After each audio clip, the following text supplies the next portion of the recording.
Hail, hail, welcome to the HomeBhoys Live podcast. It is Friday the 13th of December. Ooh, should be afraid, very afraid. I'm, of course, Joe McKenna. We are back. We had no show last Friday, but me and Scott did the Celtic Supporters Podcast charity thing on Sunday. Just me and Scott, because everybody else hates kids on this podcast on a charity. So we are back. It's just me and myself and the madman of Wishaw, Jason Higgins. What's happening? Hail, hail. How you doing? I'm all good. My camera's on. What the fuck? Hold on. I've already seen Seahawks. I feel like there wasn't a vase now. Everybody see my head curtain. Everybody seen the smoke, Joe? The fucking smoke. It's incense, folks. The Seahawks. Nobody watches this shit on YouTube. He's trying to bring Rangers back. Are you there, Jimmy? Are you there? Fucking toffee, Chris. Speak to me, Sydney. and of course, Marty Flynn is here. I just want to give a big shout out to the fucking Hawk who's lying in the bath listening to the man. God bless him, mate. Hawkey's in a tub, giving it a rub. He got hockey on here. Fucking Jarrell's hockey. You need to get him on here, by the way. Do you know what? I hate this hockey would have bankrupted Charles Hockey at a weekend. Oh, for fuck's sake. Could you imagine the fucking silk shirts and that cunt covered if he had access to fucking Charles Hockey's money? Jesus, fuck. Silk shirts? fucking silk kimonos? They walk about the rigs, mate, with a smoking jacket on it. Fucking helicopter onto the fucking pitch at Sally Park. Do you know what? Hockey's the billionaire we need. That's exactly it. Nobody would want to deserve. No, he's the first billionaire nobody want to shoot. apart from most of the pros in North Belfast. Because he's stiffed every hour cunt first, that's it. Right, folks, as you can tell, it is a Christmas feel. There's no Liam. Liam's out doing things. We can't talk about that. He's the Birmingham born.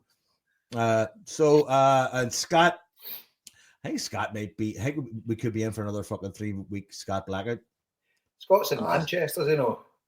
I know, but it feels like he's going to ground. I mean, it feels like he's kind of going, fear hibernation. He knows it's in the post. He's practicing for the main fear. Is he? He's shadow boxing with the fear. He'll be feared up for Sunday after their performance last night. He'll be he'll be all kinds of shade hog. He had to stop and take a dump all on the road. Right. And before we go, we've got Marty Geldof here. We need to give the listeners a wee update in the launch. Here is a new prize has come in, though, Jesse, you'd be glad to hear. Celtic have donated a prize, right? They've given us 2 centimeters of a Henrik Larsson dreadlock. It's only going to cost us 700 quid. Yes, we're all giving off about that shit today, but I was logging through going, fuck, that looks all right. Anyway, see, after I says it, Ellie said to me, Dad, have you looked at that? You fancy that for your the hat looks all right in fairness, like that. Ellie, a wee Lacoste polo shirt will do, thank you very much. And you give it fucking dog juice this morning. I've been wearing the same clothes for about 14 years. I said, I'm not going to change now. No brand service. Fuck it. Right. So let's go. Marty Geldof. We have had a couple of weeks when it comes to fundraising. It's been an interesting and a very, as usual, we set out with no guarantees and no expectations. And then we're always blown away. And it's just been fantastic. So Marty, you want to take it away there in terms of there's already £4,320 that people have donated so far, which is fucking unbelievable. Which is fairly staggering. But we're going to try and push on to five grand. So look, if you're listening tonight, you still have time to go to the Just Giving page and apply for a prize. So there's fucking tons of prizes. You can see the prizes because there's that many. There's all sorts of prizes, all sorts of gifts, and stuff for, you know, as a reward basically for you supporting us. I mean, it's only you throw a fiver in and that gets you into the draw. And as I say, the fucking hell, we're coming. The amount of prizes that we'll have are raising to meet us here, and as usual, all the usual people have came forward this year and helped us and supported us. And as I say, I'm already starting to identify families who will be receiving the money next week. I drew down the first £500 a day. Liam sent us some money yesterday, so we're underway with that. So look, folks, listen, just fucking know yourselves. We do this out of the goodness of our fucking hearts. We don't ask anybody for any money at all in the year. This is the only time of the year we ask you for it. We don't pay. We don't charge any fucking, what do you call them fucking things? Not OnlyFans. Patreon. Only fans. Again, I said before, OnlyFans would work with three of us naked. Do you know what I mean? We don't do Patreons. We don't charge for further content. Scott does all those fucking room 101s additionally and doesn't ask for a penny for them, and some people do. Some of the other podcasts do. We don't. We absorb the cost of the podcast ourselves, and at this time of year, it's the only time when we say to us, listen, give us a hand. The hand is not for us. The hand is going out again. Joe sent us a picture today of an unbelievable amount of stuff coming out of a shop that's going to be going to families this week. Stuff for teenagers to give them some sort of a Christmas, to give them some sort of joy at this time of the year. And it's in the spirit of Celtic. That's why this club was founded. And as I say, my first family that I'm engaging with, a couple of kids in the family. One of the children has global development delay and profound nonverbal autism. He's 9 years old. His daddy died in March, and his mother was diagnosed with a life-threatening disease in October. So the family are going through a really, really hard time. And we're going to sort them out with a few pounds tomorrow to try and help them along this Christmas. The mummy's now out of work having treatment. So look, this isn't going into the pot for a big charity, you know, to siphon off money left, right and centre. This is going direct to families who will feel the benefit of your kindness this Christmas.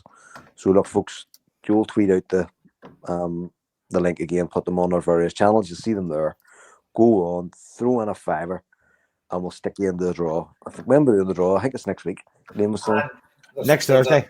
There's an extra draw as well for the Versace bag. So if you're cansexual or whatever, you know, just get yourself into that for what a present that would be for your loved one or for yourself.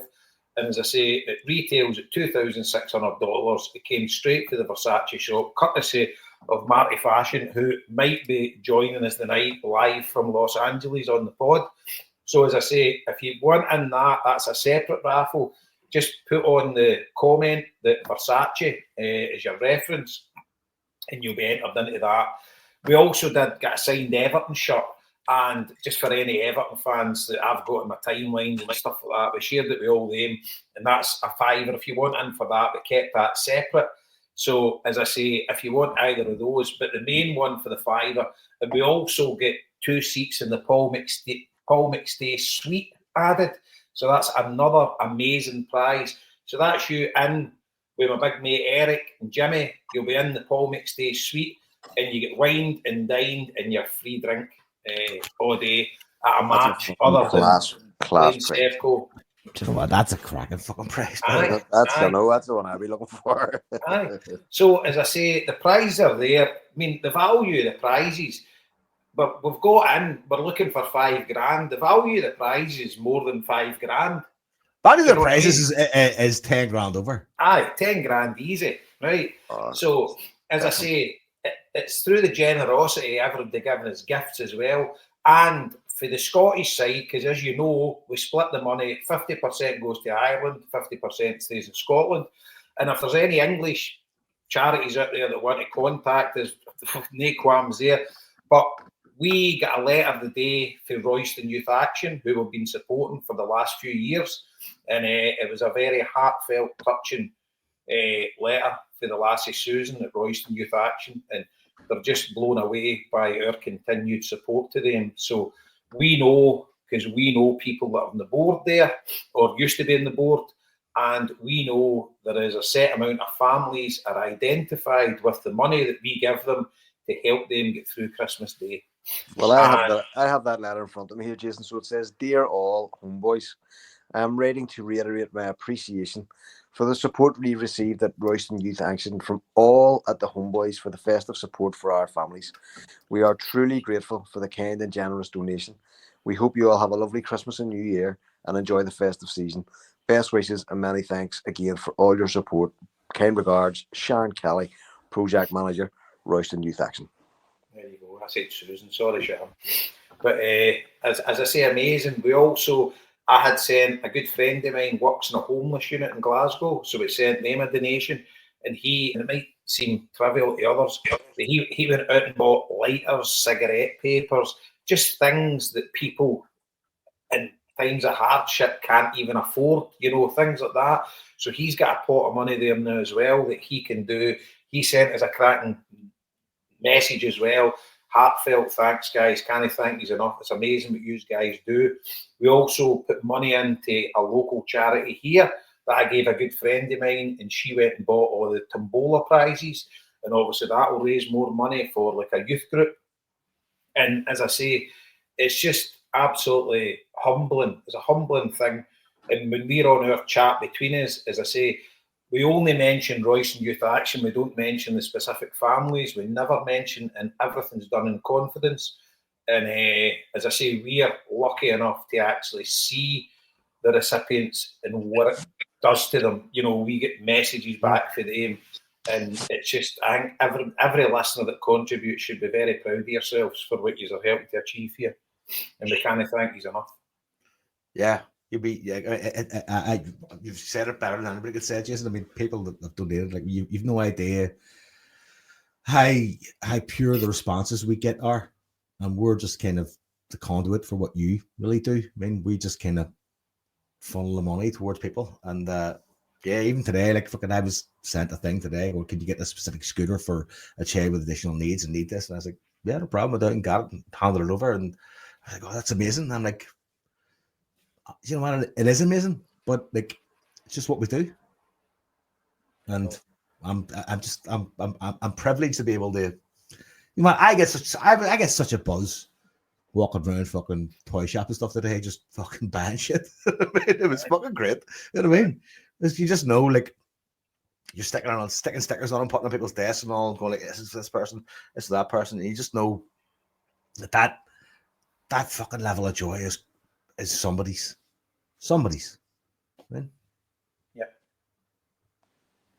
Perfect, guys. So as I say, we'll share all the links out. We'll do a final push this week. And are we talking maybe Thursday we're going to do the raffle? I think it's Thursday, aye.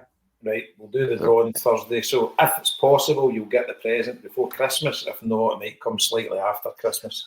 Well, if you win Marty's fucking bin lid, you're going to have to get a shipping container figured out. And a crane driver and a weighed load fucking driver. Ellie and all our pals, I've told her to circulate the Versace handbag, doing all the TikTok and whatever, her and all our pals. So they'll all be piling into that and hoping they can be lucky and win the Versace handbag. As I say, it's retails at $2,600, straight out the box, tags, labels, everything on it, and 100% genuine, straight for the Versace shop in New York. So we can't thank Marty Fashion enough. Every year he provides one of them for us. Just amazing. Brilliant. So just a big thanks to everybody. I love this time of year. Like, kind of more for this than anything else. Right? I just love the idea that like the people get behind it. I do love it. Every year, I suppose, going on, it feels like people are getting more and more fucking, insular and more like, fucking selfish. But when we do this, that changes my mind. Makes me realize everybody's out there for us and for people. Yep. I love it. Anyway, that's the housekeeping done, and we will hopefully get the $5,000 by next Thursday. So our list. There's no fucking list. Hibs game. Me and Scott talked about it briefly on the charity podcast last Sunday, but we didn't want to blow our load. So I'm going to give it to you, Jason, because you were at the game. I mean, I was expecting nothing but Celtic torture, and like in terms of like pushing Hibs back, and it didn't turn out that way. No. So I'll give you a brief thing because we all meet people on holiday and stuff like that, and they're like, you keep in contact, and blah blah. So we met a German couple in Italy a couple of years ago. Kept in contact, and he's like, "We need to come to Scotland," and they came. So it was last weekend.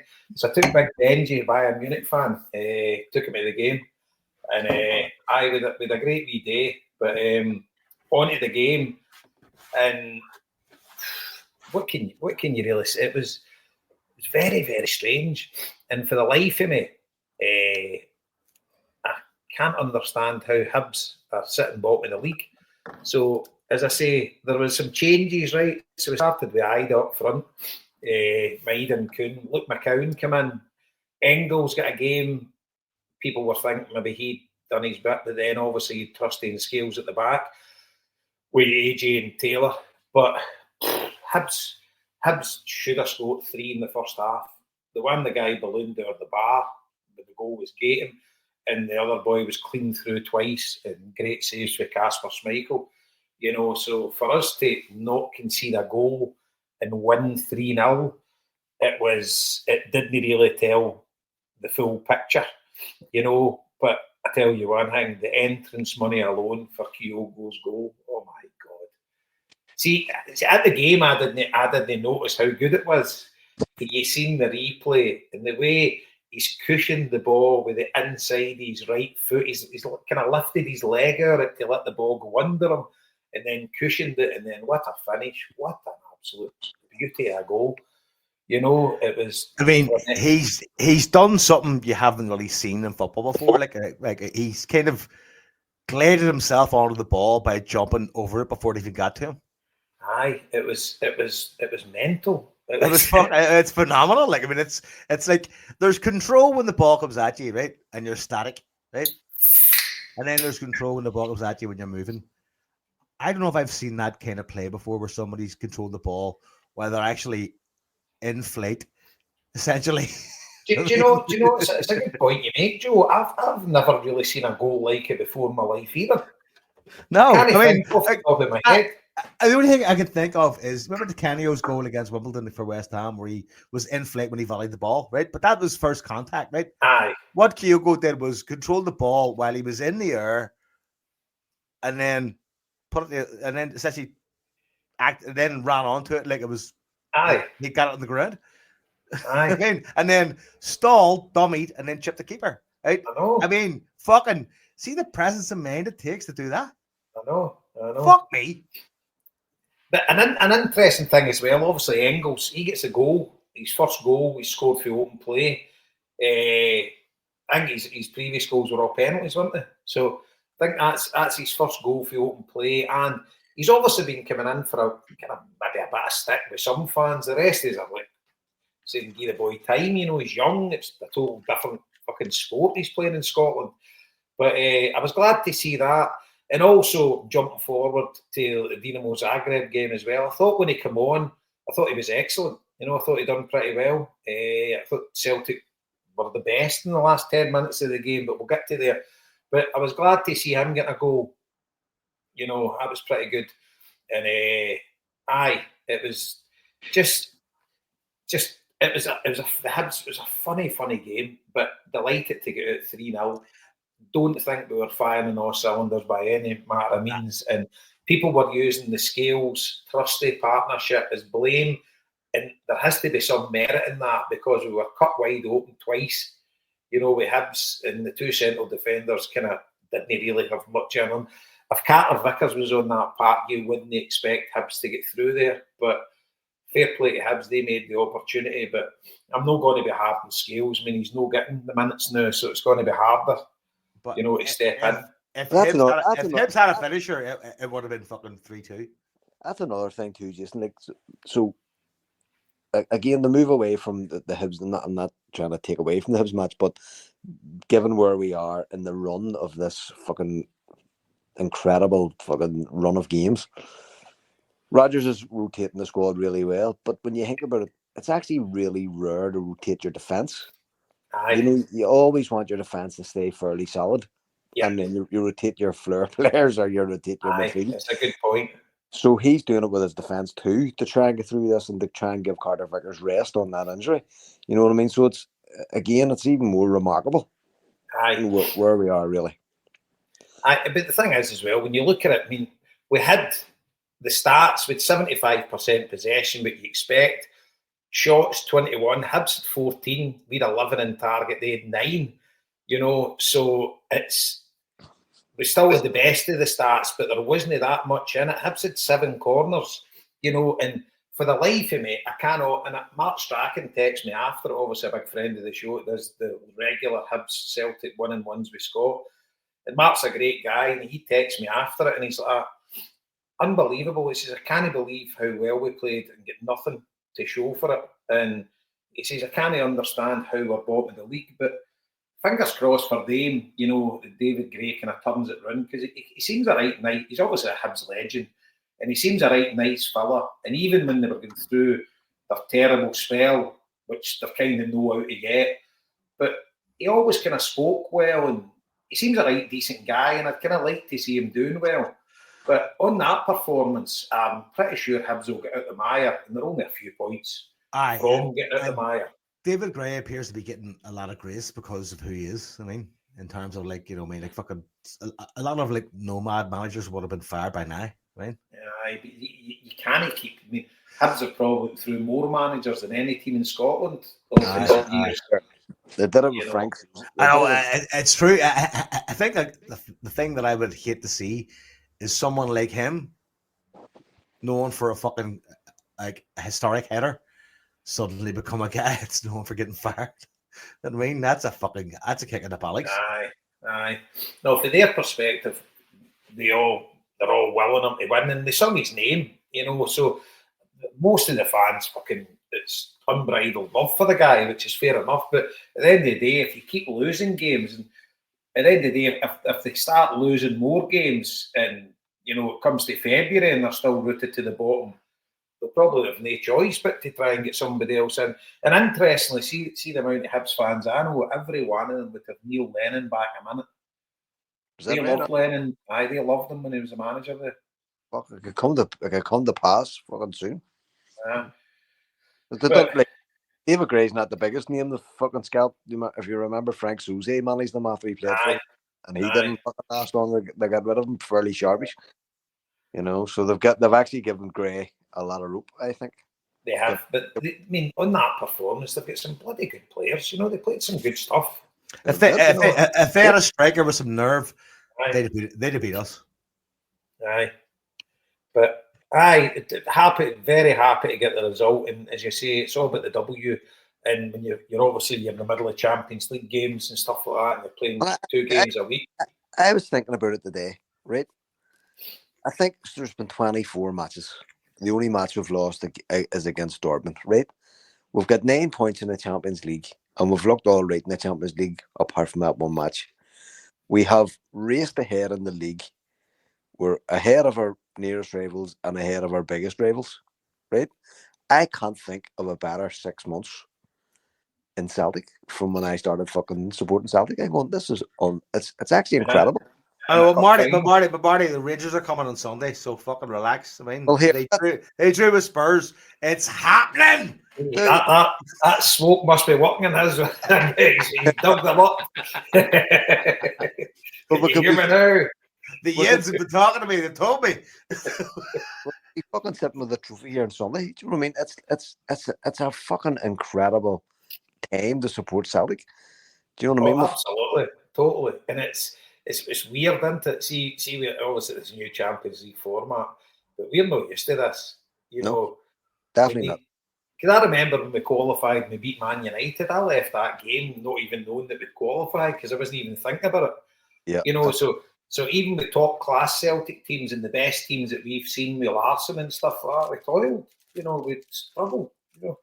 You know, Strachan obviously qualified a couple of times, but the better teams than we were robbed, obviously, with the 9 points, with the Amaruso dive for the penalty, Juve. But times we had name went out. That's insane.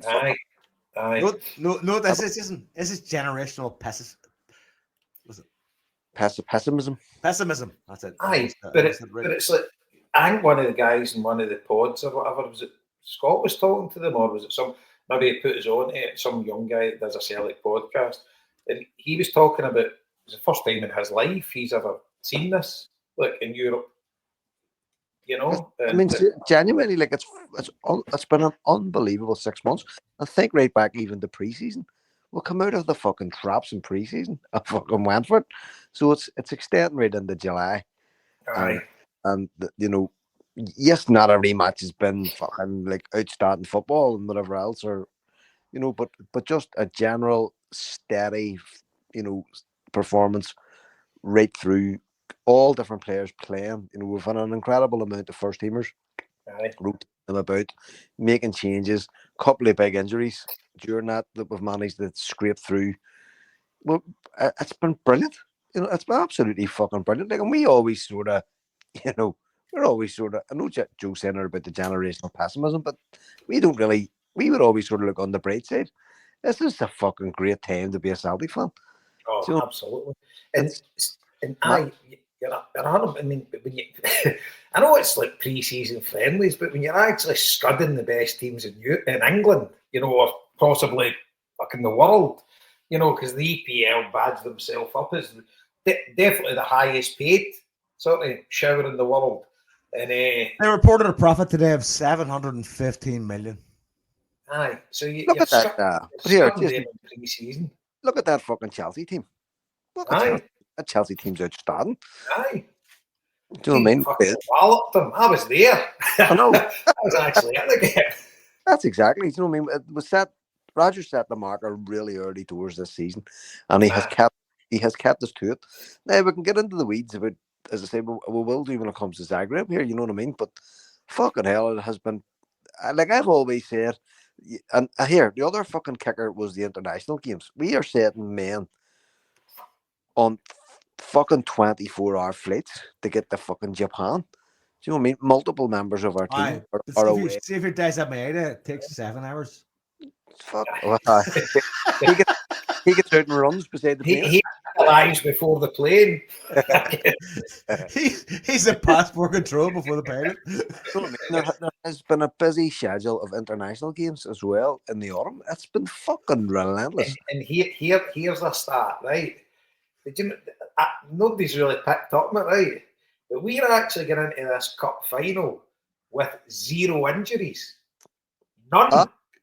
It's mad. It's fucking nuts. How does that work? When have you ever seen a Celtic team going anywhere with 0 injuries?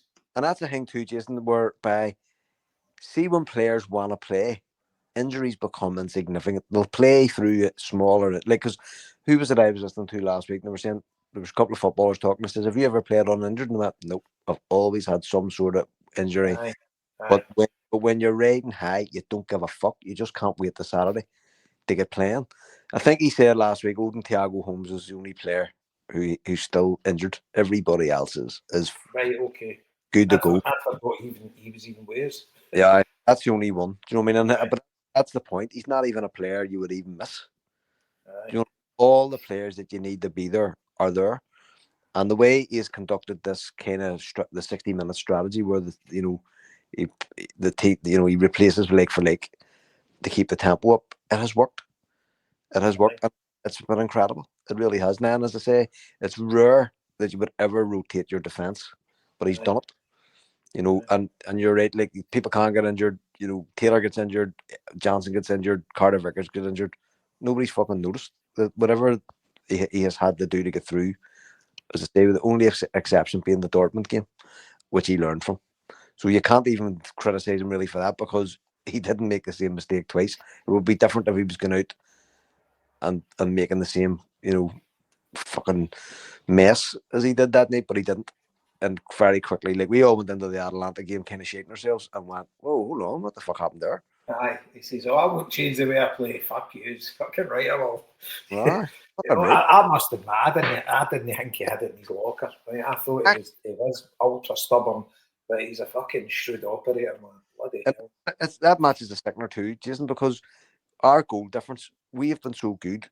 We've actually managed to repair our goal difference. Aye, we're at 0 goals would be above Real Madrid in goal difference, which is fucking like this deep. Champions League campaign. It's insane. Absolutely fucking mental. you know. Superb. And this time last year, we were hanging on to a dead rubber to give us some sort of hope. You know what I mean? And this year, we're right in contention to get through to the next round. You know, and it's in our own hands as well. If we beat them, if we win our next match, we're more or less confirmed. Do you know what I mean? So you could, and I'll tell you something. You could see us going to Villa and maybe getting a point. Oh, Well, aye. here's my question then: does this format allow smaller clubs in the European context to become bigger? Well, by no, progressing and making more money. Well, no, Joe. Well, if you look at the fucking bottom of the table, it's all the ones that were in our fucking table. We did the business against them. Bratislava, Leipzig, they're all down the bottom. Mm. Do you know what I mean? So it's like we're punching above our weight again. You know, we should be down where they are, really. You know, but we're not. So these one-off games suit us because we can win them or draw them. And again, it's the luck of the draw too, in the sense that you know we didn't get Dortmund at home. That was an away game, so you can kind of shrug your shoulders and go, "Well, sure, it was away." You know, and you need to get results out of your home games. So we've done it twice. Mm-hmm. We need to do it once more. Do you know what I mean? It's like fuck. It's fuck. And the thing is, we couldn't. I mean, obviously they're always kind to us, right? There's no two ways about it. But at the end of the day, you're playing teams that are there merit, right? It's not our fault they've not got any points, the teams that we've beat. But when you're looking at young boys, I mean, they took the lead against Stuttgart and ended up getting scudded 5-1. Mm-hmm. Totally eliminated, not a chance of getting through. Coming to Celtic Park, you've got basically one game to beat them and you're 100% qualified. Arguably, you only need a draw. You know? And I mean, there is a scenario we could actually lose our last two games and still qualify. I don't know that's not happening. That is, but I mean, I'm 100% confident we'll be able to beat young boys. Whether we are or not, but well, this is the thing too. You'd imagine that young boys won't be taking it particularly seriously. You know, they're doing very bad in their league, so they need to focus on that, and they've got 6 weeks to do it. Do you know what I mean? So you're going to be going, but we're not really concerned about the Champions League. We're already fucking out. You know, hopefully, past these two, Villa will be well qualified as well. So you just don't know if you know if we can maintain some level of, you know, and there probably is. I mean, the recent matches haven't been firing on all cylinders. But when you look back at the amount of football that's being played, that's why. Do you know what I mean? It has been such a fucking busy period. There's bound to be downtime, dip time. And the thing is, you can look at the Aberdeen game at Pittodrie. I mean, how they actually managed to play a game of football in that way. I mean, I drove and it was treacherous. I drove there and back, and it's one of the worst experiences of my life. Do you know what I mean? Yeah. The wet 50-mile-an-hour winds and constant rain. There was bits of the road with no cat's eyes in the road, and see if there wasn't a car in front of you, you could be into a fucking ditch. You know, you couldn't know where you were going. You couldn't even see in front of you. It was horrific. But, it's a testament to our fucking fans too. They travelled in that weather in such numbers. But see, being at the game, Marty, how they managed to play a game of football, both teams, it was just horrific. I mean, to get out you saw that fucking ball. It was one of the Aberdeen players tried to cross the ball in the our box. He whipped it in from the byline, and the ball just stopped in the air and started moving backwards. You're just like, what the fucking hell? What's going on here?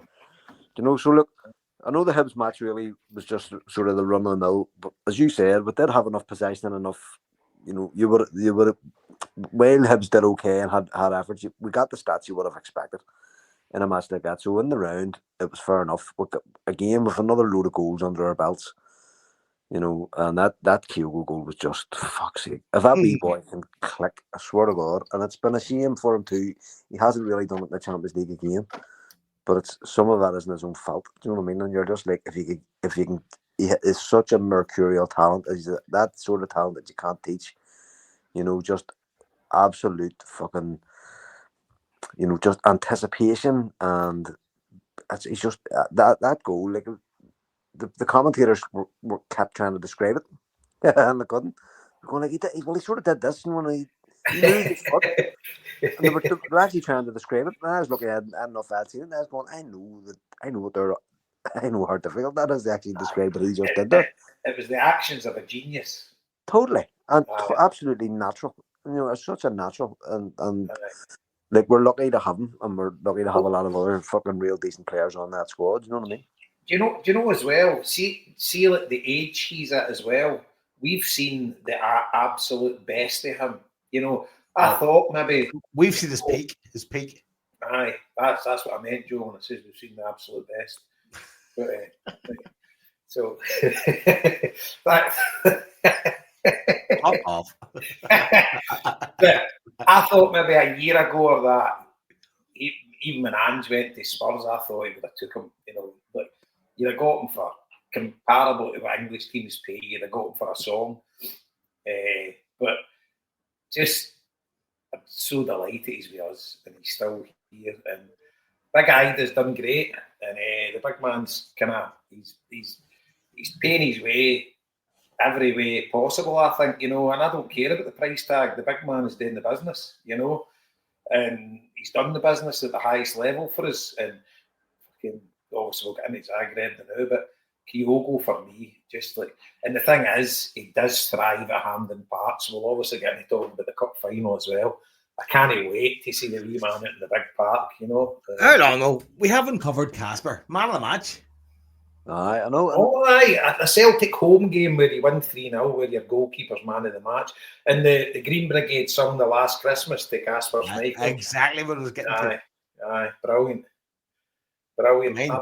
Absolutely. And loads of polls online. Is he better than Joe Hart? I'm going like, who gives a fuck? He's just. I know. And it's everybody's doing is Brendan Rodgers better than Ange, that. Who gives a I know. Frenchman's fuck, right? Here's the thing. I love that big blonde tubby bastard. Love him, right? He may be an ignorant Danish cunt for all I know. He may not be as personable, as charismatic as Joe Hart, but as a keeper, fuck me, he's fantastic. Well, he is. I mean, he's playing a captain's role at the minute too. He's organising the team. Remember the goal we gave against Bruges. Yeah, the Carter Vickers own goal, and he was straight out just organising the team, keeping them motivated, keeping them on their ball. You'd 100% give him another year, you know what I mean? And I know I would probably fucking your wee man Solo would probably gun his eyes out, but fuck it, you know what I mean? You just go in and say, here, Casper, bang. Take another year or something. Here's the thing, right? I've been thinking about this as well. See, when he did that and he pulled all the players in, right? See, big Carter Vickers, although he's a big stalwart and he's just the engine of the defence, he's everything. Do you think he's like a captain figure? Because, see, to me, he seems quite a kind of shy, retiring type, although he's as aggressive as you can get in the park. He doesn't seem a very... do you know what? I feel the same way you do, Jay, right? Because you know why? Because my wife loves him, and my wife loves vulnerable people. Do you know who... He seems like a very sensitive dude. Aye. Do you know who he reminds me of? Paul McGrath. Aye. You know what? Aye. That's a shoot. I watch a Kyogo's goal here on a loop. Sorry. I hope he's not got the same drinking habits. Well, but again, he's quite quiet. We have seen him up on a stool shooting. Fucking. I mean, he has that sort of quiet air about him, quiet confidence. Oh, totally. And just when the ball's coming in him, it'll be all right. And that's why, like, the own goal was such a fucking shock that it was him. Everybody was like, like Mr. Captain fucking Sensible had made a boo boo, and it was just like, oh my god, this is fucking hell. It's like end of day stuff. But he has been such a great signing, and Trusty too seems to be a real good partner for him. You know what I mean? Definitely. They seem to have clicked. And here you're right about Liam Scales. You know what I mean? And this is the point. Like we were making months ago, or I've been making it for years. You need top class centre backs, and you need more than fucking two of them. So look, while it's unfortunate for Liam Scales, it's brilliant for us that we have somebody we can bring on, and we'll be all right. And do you think as well, Marty? See, having guys that are, I'm not saying they're content to play on the bench, but guys that are not going to fucking be battering the manager's door down because they're not playing. See, like a Liam Scales and see a Tony Ralston. I think a guy like Tony Ralston's invaluable for a football club. He's always there. He'll always give 100%. He's not the greatest player in the world, but he's a bloody good player, and he's a great you know, if AJ gets injured, he just steps in, you know, and he'll do the business and he'll try like a fucking Trojan. And he has got his limitations, but see, you have a guy there that's not going to be looking for a move and they're kind of happy to play second fiddle and step up when required. I think it's a gift to have guys like that in a team. No, it definitely is. 100%. I agree. You know, and who don't, they're happy enough just to take their jobs. And this is the other thing, too. They're also happy enough working under managers like Rodgers. Do you know what I mean? That they're willing, whereas if it was maybe a different manager, be going, that is, I'm out of here. But he has that kind of air of authority, and you can see what he's doing. He puts a vision into the club, all this fucking world class basics, ballocks. Do you know what I mean? And he's getting results out of it. And every one of them is playing a role. Every one of them feels part of the team. He's rotating the squad well. He's using the subs well. You know, so everybody's getting game time. Nobody's kind of being left out. He's so fucking smart about it, doing the way he's doing it. And like, another thing is too is that we don't really have what we used to call the blue chip players. Do you know what I mean? But don't really have a team full of fucking superstars or 2 or 3 superstars. There's nobody really above anybody else. It's a fucking solid team. You know, yes, Kyogo can pull up moments of genius out of his hole. So can Maeda. Kuhn had such a fucking awesome start that now the second quarter of his fucking season seems like a Debbie Downer because he was so amazing in the first quarter.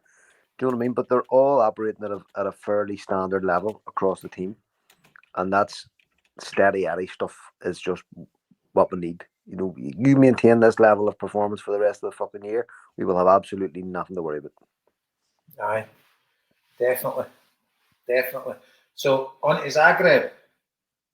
On to Zagreb. Aye, here, I've got a review of Zagreb. Oh, fuck here. You know what I mean? That's us done. I wouldn't say that. I was fucking intent. I was fucking shouting at the telly and fucking get off my nut. But do you know what? Here's the thing, right? I'll start, right? Zagreb went out to. So people were saying about it was a poor performance from Celtic, and Celtic, they were there for the taking. They were not there for the fucking taking. They weren't. They had a game plan that they stuck to. They were trying to frustrate us, and for much of the match they did. Do you know what I mean? And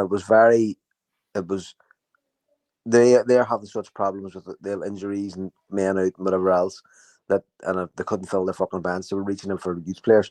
So they're not actually a fucking bad team. They're only 1 point behind us in the league. So they went out to frustrate us, and it's very hard to play against that type of shit fucking football. Ask Borussia Dortmund, who got beat by Rangers, playing exactly the fucking same way.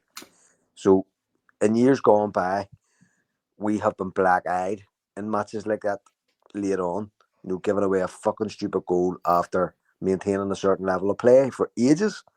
And this week we didn't do it. We didn't get sucked in. Yes, Jason is right. There was a couple of fucking hurry moments, but we had hurry moments too, and we had opportunities at the other end of the pitch that maybe we could have finished Ida and the shot by McCown right enough. It was a fair bit out. But as I say, in years gone by, we'd have lost matches like that, and there would have been a whole fucking Stewards inquiry as to why. You can go back to last season, Marty, like the Feyenoord away game. I would kind of put that, although Rodgers was just in the door, but that was a game that was there for the, you know, that was kind of there for the taking, and obviously stupid sending offs and the way games went. Always something happens to us that fucking puts a span on the works, and as you say, we lose a fucking daft goal or it's a misunderstanding at the back, and like a fucking brain fart from somebody. See, do you know there was maybe like I think about 2 or 3 times Zagreb were in our box, or Dinamo, sorry, they were in our box, and like it was like a last ditch Taylor get his toe or whatever, you know, we just kind of cleared the lines, and there was quite a few chances that they were nearly bearing down and getting a goal, you know, and obviously what a save it was for Kasper Schmeichel, the header kind of at the back post. That was an amazing save. And I don't think they set out to frustrate us. I thought their midfield won the midfield battle. I thought their midfield were better than us. No, I would actually agree with that, Jason. I think Hatate's form has been so poor recently by his standards. I thought he had a terrible game the other night. And some people say it different. I can only see what I saw. He doesn't look confident whatsoever. He was misplacing passes, hospital passes, and his defence was having to dig him out. Callum McGregor was fucking everywhere. Was all over that midfield, trying to plug up holes and stuff. I just thought Hatate was terrible. See, to be honest with you, Bernardo wasn't great either. I don't think McGregor was great, but I think they were on him. They were kind of man-marking him. I just think the midfield was kind of... But see, at the start of the game, we all agreed it was potentially our best team. Of the 11 players that Brendan Rodgers sent out there, it was probably our best team at the minute. Arnie Engels, arguably, but I think Bernardo's deserved his chance. And at the back, you could argue Valle for Taylor, but it was arguably our best. Why is nobody asking for McCann to be started though? I think McCann Well, start. Well, I mean, this is it. And Hatate for McCann would have made a difference. And he might well start on fucking Sunday. Maybe. And I think maybe he's a fucking bit of a cop. We'll get to Sunday. I think that's more. I think anybody saying maybe between Hatate and McCann is Hatate lenses. I think McCann's got it. But the thing is, Joe, it's not even about that there too. It's also about that 60-minute philosophy that that Rodgers has. He knows that he may get more. Well, flip that script. No, but he knows he may get more out of McCann in the last 30 minutes than he'll get if he's putting fucking Hatate on the last 30 minutes. Do you know what I mean? So you can reverse that as well, but Hatate could come on and blow the game. I mean, see the thing is, it's chess, not checkers. You know what I mean? Joe, I totally take your point on board, right? And I think it's valid. But Rio Hatate, when he's on his game, and I don't think he's on his game now, well, I know he's not on his game now, right? But when Rio Hatate is on his game, and bear in mind he scored the winner at Aberdeen, do you know what I mean? That was only last week, right? Rio Hatate. And played shade that day, fairness. But what a goal it was, what a ball I know, it was. that's the same. He's got that. Aye. And the thing is, playing shite, you've seen the conditions. Who could have played fuck on that? Right. I know he's shite. But I don't think would you argue that Luke McCown playing at the best of his form and Rio Hatate playing at the best of his form, you would say Luke McCown's a better player? No. And I wouldn't either. And I think Hampden Park as well, Rio Hatate has been unbelievable on that surface. So he's got the experience, he's been there, seen it, done it. I think Hatate will start. But if Luke McCown starts, totally fine. I think there's more chance Paulo Bernardo would get dropped. Which also seems unfair. And going back to which is an incredible problem. But let's get back to Zagreb. Yeah, so going back to what I was saying about the Japanese players. So Maeda hasn't been great either. Hatate hasn't been great. Kyogo's shown flashes, but again, you'd be expecting more of him.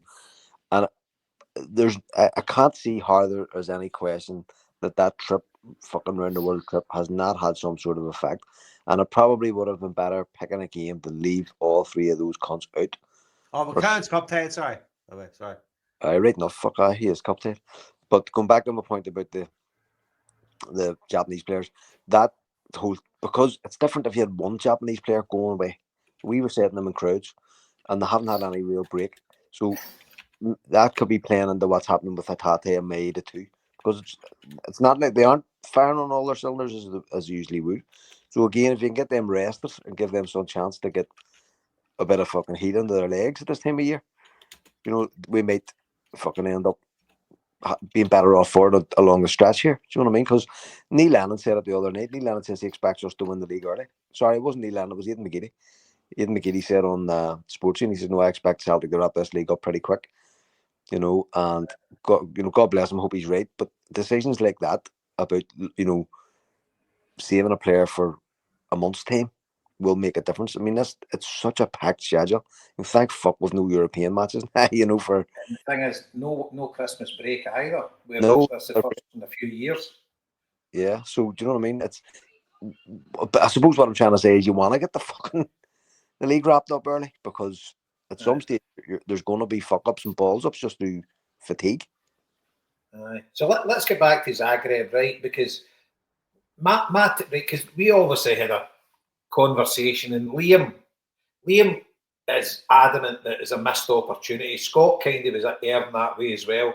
And I totally get that way of thinking, but I still think it was a very good point gained. And prior to the game, I would have took a draw.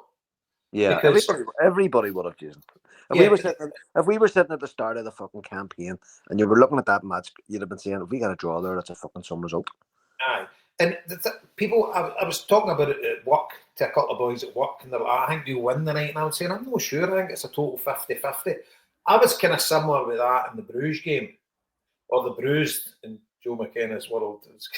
we had a wee update on the bruising, didn't we? We got a wee update today. I forgot to put it in the group chat, but I got a wee message from one of Scott's 1-on-1 ex-panelists. We need to context it. Marty, put the context in. Let Jabo tell the story. Scott did the one-on-one with the fella from fucking Bruges, right? And was supposed to meet them on the night, but our mates obviously they had kids and stuff with them, so they had to get food.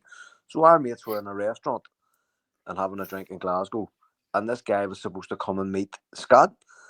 So they were coming out of I think they were Oswald's bar, and they walked up past Lynch's singing some very questionable songs. So they got the fuck knocked out of them, basically, which is fair enough. You know what I mean? What the fuck? You shouldn't have been doing it. You got slapped about by the young team. But unfortunately, one of the fucking ones who got a fucking warm jaw was the guy who Scott Mr. Podcast. So he's texting fucking Scott, calling Scott all the fucking cunts of the day, and Scott's going, I have no idea what you're talking about. I'm trying to feed my children here. I had planned to come and meet you. What the fuck? So basically, a nameless individual who listens to this podcast sent me a wee message, and I forgot to share it on the group chat. And so basically, what it was they come up the street singing and shouting all sorts. So basically, you sing and shout all sorts, and you're shouting the all sorts, then licorice all sorts happen. And so basically, the young teams set about them. And seemingly they just came out of Oswald's bar. So. What the fuck did they expect? That's what I said. So then that was it. So I thought that was quite funny. And Joe penned the phrase FC Bruised, which was, that was good. So that's the kind of context on that. But back to Zagreb. They fucked about. And they definitely found out. See, before we move off that, right? Scott McCurry is one of the nicest cunts you'd ever meet in your life. Like, Scott is so obliging and helpful and fucking, you know what I mean? He's the least violent. And he wouldn't be involved in anything like that at all. Never in a million fucking years. So for that's kind of a nice way of saying he can't fight. No, Scott here. I'm sure Scott's quite handy when he fucking needs to be, but he's just not that type of person. He's so obliging and so hang. So he's a good dude. He's a good dude. For the fucking rat, to be fair. Well, that's our fucking thing too. He's a liability. Is what we're learning there. He's a liability. But for him to be fucking, for Scott to be blamed for the actions of the Bruges fans and getting themselves their cunts knocked in, like, it's a bit fucking much. You know what I mean? You know what though?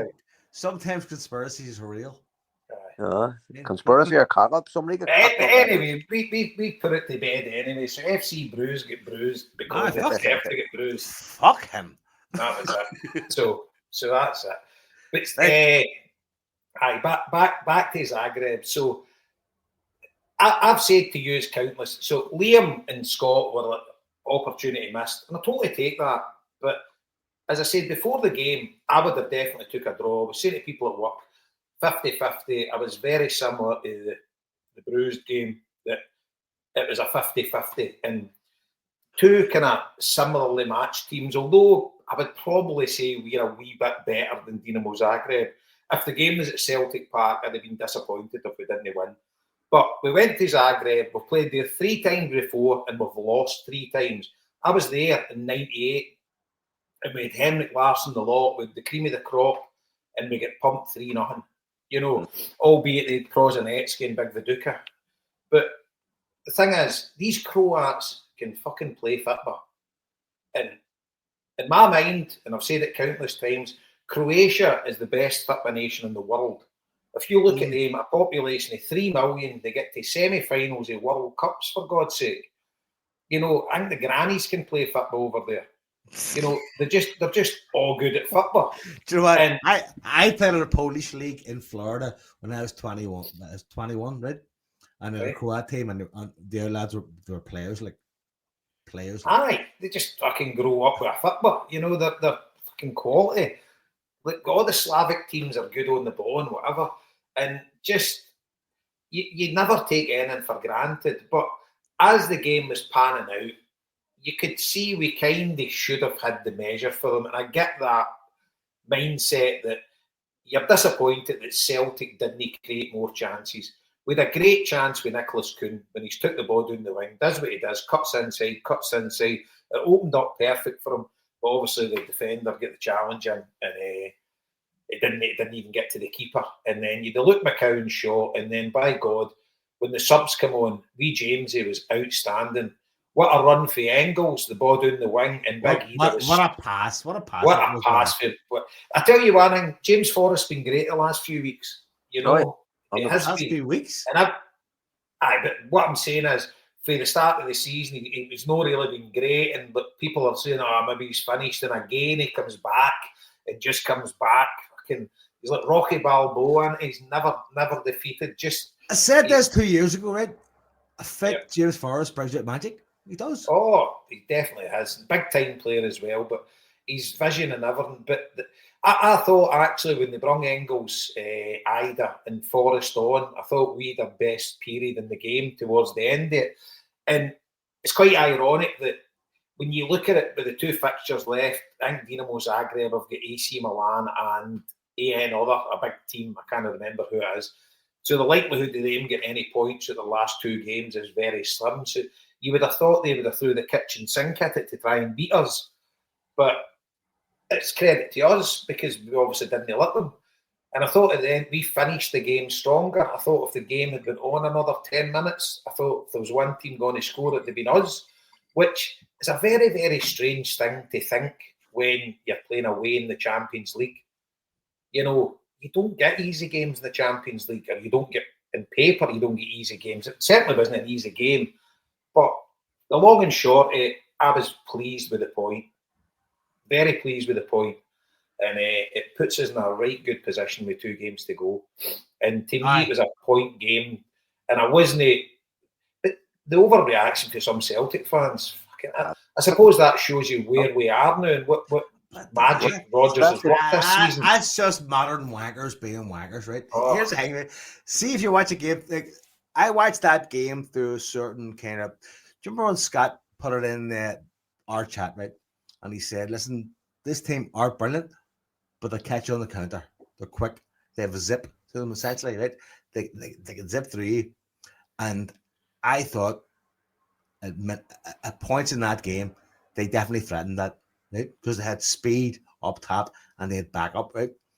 And I thought it was a fucking 50-50 game at one point, and it was a 60-40, it was a 70-30, and I was glad to get it with 0-0, right? Even though in my mind, in my kind of place of a Batman going, fucking score this team, it's Celtic, let's go. I mean, but you know, listen to this, right? Man City, PSV, PSG, Shakhtar Donetsk, Red Star, Red Bull Salzburg, Red Bull Leipzig, all below us in the group with 2 games to go. If we had been saying that in August, you'd have said you were off your fucking nut. Off your nut. And the first team above us is Real Madrid on goal difference by 1 goal. 1 fucking goal. I mean, we need genuine perspective here. This has been class. Absolute class. You know what I mean? And as I say, it's in our own hands to get through. No, but it's stage by stage as well. Like you analyze each stage and go, fuck me, how's that going? Like, did we scrape out like, is it going to be the case where you look at Zagreb the same way you look at something like Celta Vigo? Or Celta Vigo? No, I was there. Aye, exactly. Aye, you got punched, right? So, I mean, okay, that was a bit of a punch there, Joe. I just came right in a sidewinder there to McKenna. I was at here. I actually can't remember. I got punched. I was that fucking drunk. It was steaming. But the point is that what I was saying a few months ago was that we need to be at this level all the time. We need to up the club, up the experience. You know, so that going away to fucking Zagreb on a fucking wet fucking Tuesday is no different from going to Ross County on a wet Tuesday. Do you know what I mean? It becomes part of the club. You know, and it's just what we do. We're a Champions League club now, so there you go. I think what you're trying to get to, we need to organically grow the club. Isn't that what the man said? But here's the thing, though, right? People that are complaining because Celtic look flat in that game, right? But again, a team can look flat in a game that's flat. I mean, but my point was, Joe, that Zagreb went out to keep it flat. That was their. I know, but they were also trying to pierce really quickly on the counter, like Scott said they would. But I think they showed us ultimate respect. Totally, absolutely, Jason. Yep. Aye, they showed us ultimate respect. Maybe at their own detriment. The shut up shop against us, tried to keep us out. But the thing is, if they didn't show us respect and they went for it, I've got no doubt we would have cut them open a few times. Yeah. You know, well, certainly we would have had the players like Bernardo and stuff to do that. You know what I mean? So, yep, I agree completely. If they hadn't done a job in our midfield, right, and they gave our midfield space to play the ball about, etc., we would have made chances for those up top. And if their fullbacks were pushing up, guys like Maeda could have ran riot, you know. So they obviously done their homework on us and they showed us ultimate respect. And I think at the end of the day, it was a bit like a game of chess. And I found it like a fascinating watch. Folk were saying it was boring. I wasn't. Obviously, Celtic's playing, so you're up to high dough. And, you know, I was tense. It was tense. I found it tense. It was fucking tense. You were sleeping. You were sleeping at the start, right, you said. But my point was, Jason, is I fucking... The ridiculous reaction of some of our fans, I actually think our fans forget it takes two teams to play a game of football. It's not just all about and fucking. And you need to get a game plan. Credit where it's due. Yeah, absolutely. And they're on their uppers. That club, as I say, they're not doing well, and they've had loads of injury problems and not first team players not being available for them, pulling up their U's. Still, they're sitting a point behind us in the Champions League. Come on, the fuck. Aye, and they've won 17 out of the last 18 leagues. I think is that in Croatia. Absolutely. You know? They're not to be fucking trifled with. And yes, we didn't win the match, but they certainly did not outplay us or anywhere near it. You know what I mean? I thought we were more uncomfortable. And if we had maybe the other thing is you always sort of said, if you had an extra fucking 10 minutes, or you probably would have won it. And do you know, a special shout out to Tony Ralston as well, obviously come on for the injury at AJ. I thought he done really well. I mean, there was a couple of hairy moments, he misplaced the odd pass. But he put a couple of good balls down the wing, and I think he was solid enough and done his role well. And like, step in the Champions League, you know, you're not getting much game time. Anthony Ross is like a fucking like a bull terrier with a fucking strict rule book. You know what I mean, isn't he? Aye. He knows what he's doing. Another great analogy there, Joe. Fucking class. Keep them coming. Keep them coming. I don't know where it comes from. I know where it fucking comes from. From that incense. Do you know what though? We will look back. He's like a magic dragon. Fluff the magic dragon. Fluff the magic dragon. That's your old man, isn't it? My dad's Fluff, man. Fluff the magic dragon. So look, there's no real point in getting through the fucking match minute by minute. It is what it was. Trusty and fucking Carter Vickers probably had more of the ball than anybody else. They totally shadowed Kyogo out of the game.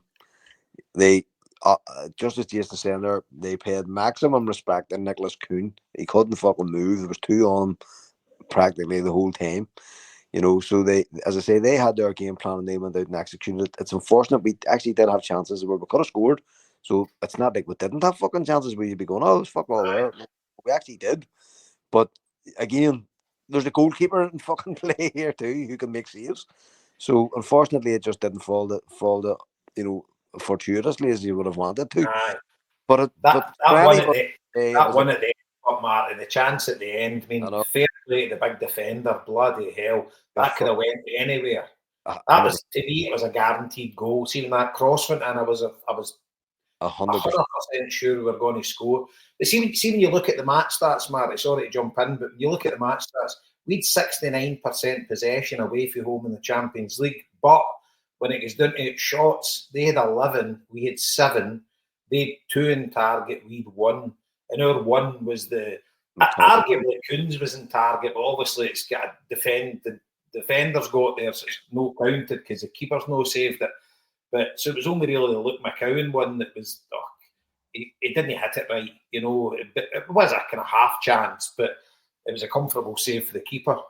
But it doesn't really tell the full story. Well, it maybe does, because we had most possession, but they had more chance. They were in our box more than we were in their box. So I think a draw was a fair result, and I think it was 2 kind of evenly matched teams on the night. And I don't think MD can argue with that. Do you reckon? No, and as you say, like in different circumstances, if they had maybe thought that they were more confident about their own game plan, we would have been able to exploit that. You know, so it's I suppose you could do that with any match, I'm sure, but I didn't think it was particularly you were saying just about it being an absorbed match. I was glad it was over. I was like, fucking hell, it was just a slog. You know, we were the only team who were trying to play football. They were just doing that, you know, fucking anti-football Rangers way of playing, which I can't fucking stand. But again, to put it into context, is just as you said, we're nearly 70% possession away in a Champions League match. What the fuck? When have you ever seen that? Like, we beat Barcelona on the flip side of that, where we had like 10% possession.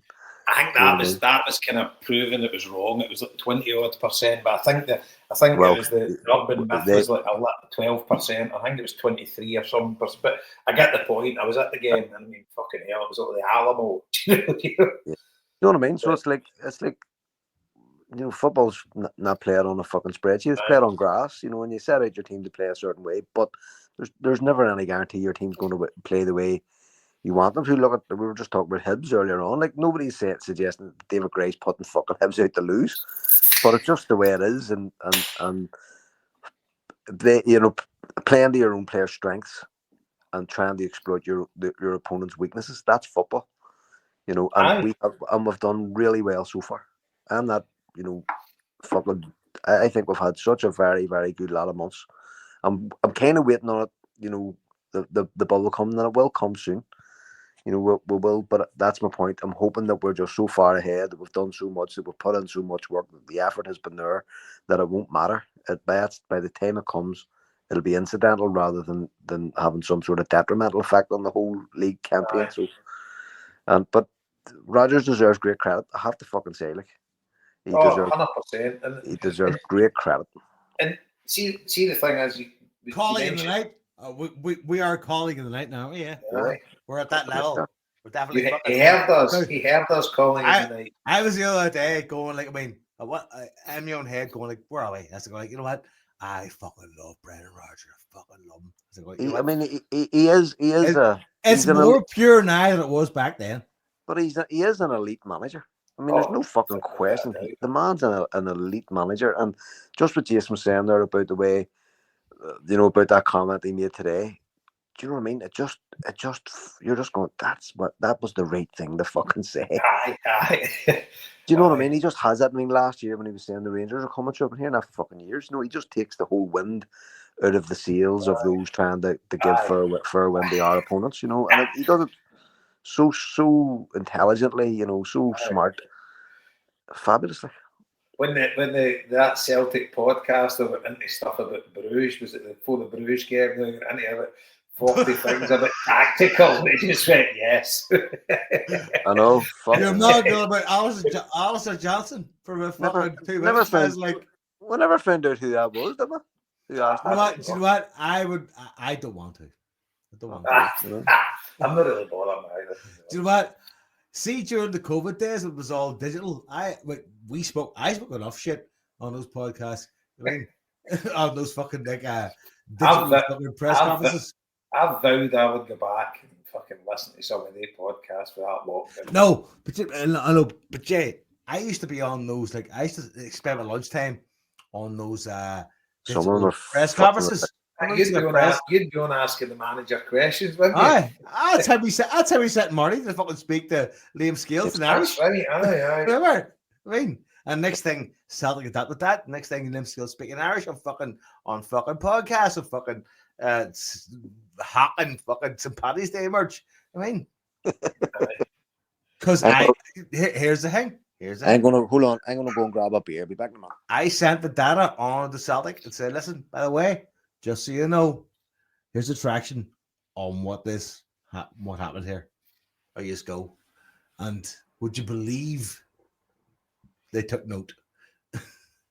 Anyway, they never get back to you, but well, listen, you wouldn't get a signed shirt. Because I won the Goal of the Month competition. Oh man, brilliant! Did you get it signed to be Jojo? I did. Do you know what I should have done though? Kept it for Christmas. I know, but you get carried away with a wave of emotions, don't you? And you're like, fucking there you go. Aye, so Zagreb, I was delighted with the result. In fairness, aye, I was happy.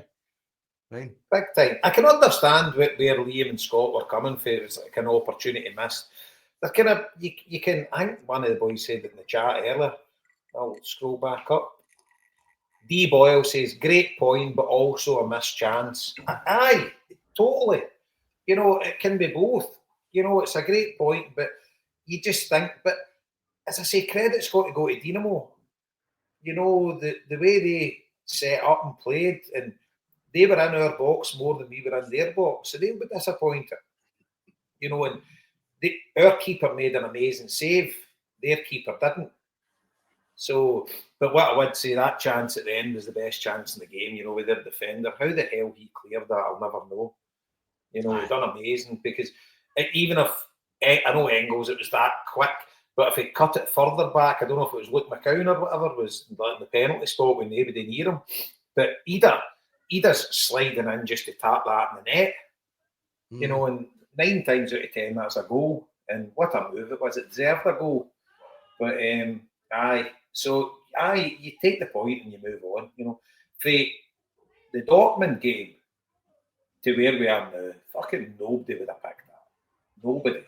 No, but that's kind of why I love this format now. I mean, we're loving it because it's gone well for us. You know, but it's a roller coaster. Again, it could have been a shit show.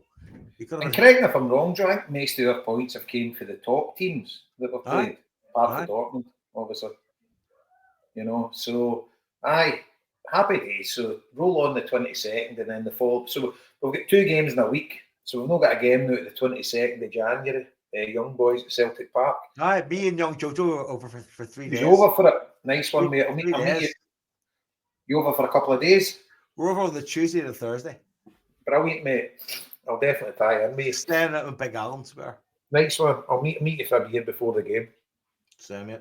Brilliant. Can't wait. Cool. That's it. Harper's over as well, I think, for Andy. I think he is, aye. Pretty sure he's over with one of his missus' sons.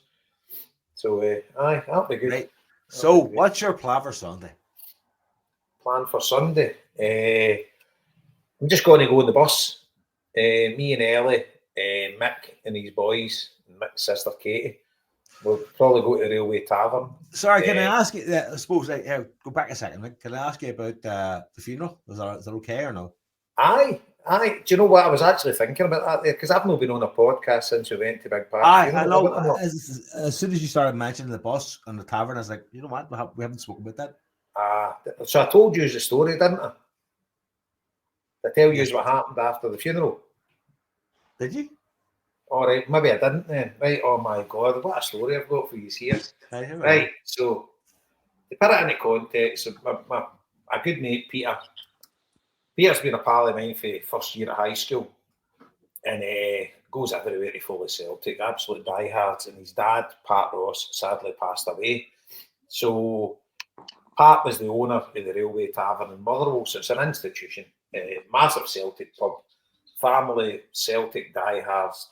You know, Pat was in Lisbon, was in Milan, seen set, as I say, when we were in first year of high school, he was getting time after school to go to Sport Lisbon away, you know, 81, and I couldn't dream of going to see Celtic back then away in Europe or whatever. But just Celtic diehards. So Big Pat sadly passed away, so his funeral was at Motherwell Cathedral. It was last Thursday. And just as you'd expect, you couldn't even get into the chapel. You know, so me and Linda were in early, and it was just absolutely mobbed. Everybody wore a green tie. You know, the family put a request out, we'll be wearing green, please join us. So just about everybody in the congregation, green on. PJ was over for it. And it was, I mean, for a funeral, there was 4 priests in the altar. So the main priest that did the mass, he made a comment at the start, and he says, so we've got 3 other priests here, and he says, I can only surmise that their relationship with Pat was through some prayer group or something similar, and everybody's picking themselves laughing. Obviously 3 of them begging the tavern, right? But it was, can you hear me still, Joe? Hello? Yes, I can hear you. Oh, you can hear me, right? So sorry. I'm back. I can hear you. All right. That's fine. Just in case you can hear. So it was a great mass, stories with Pat growing up and whatever, right? So it was a celebration of his life. Pat was 80. I think he was 82 or 83. So he took ill health the last couple of years. So it was a kind of blessing. So I was at the couple of rosaries a few nights before as well. And then it was Aberdeen when the body got took to chapel when we played away to Aberdeen. So I didn't go to the body going to chapel. But so we're at the funeral, and the priest made a statement at the end for everybody. We're going to Airball Cemetery, and would everybody just make their way there straight after the mass, and don't wait in the hearse because there's a lot of traffic works on the way there, so you may be delayed. And I'm saying to myself, I can't remember many traffic works there. But anyway, we got in the car and drove down to Airball Cemetery. So we're all standing there, and the thing was, Peter's mum died within about a month of my dad. So that was like 12, 13 years ago. And so they're buried kind of in the same bit.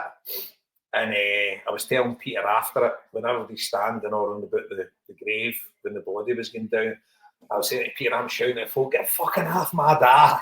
You know, there's fucking loads of folk standing in top of my dad's grave. And I'm like, Peter, fucking out of order, we're all standing in top of my dad.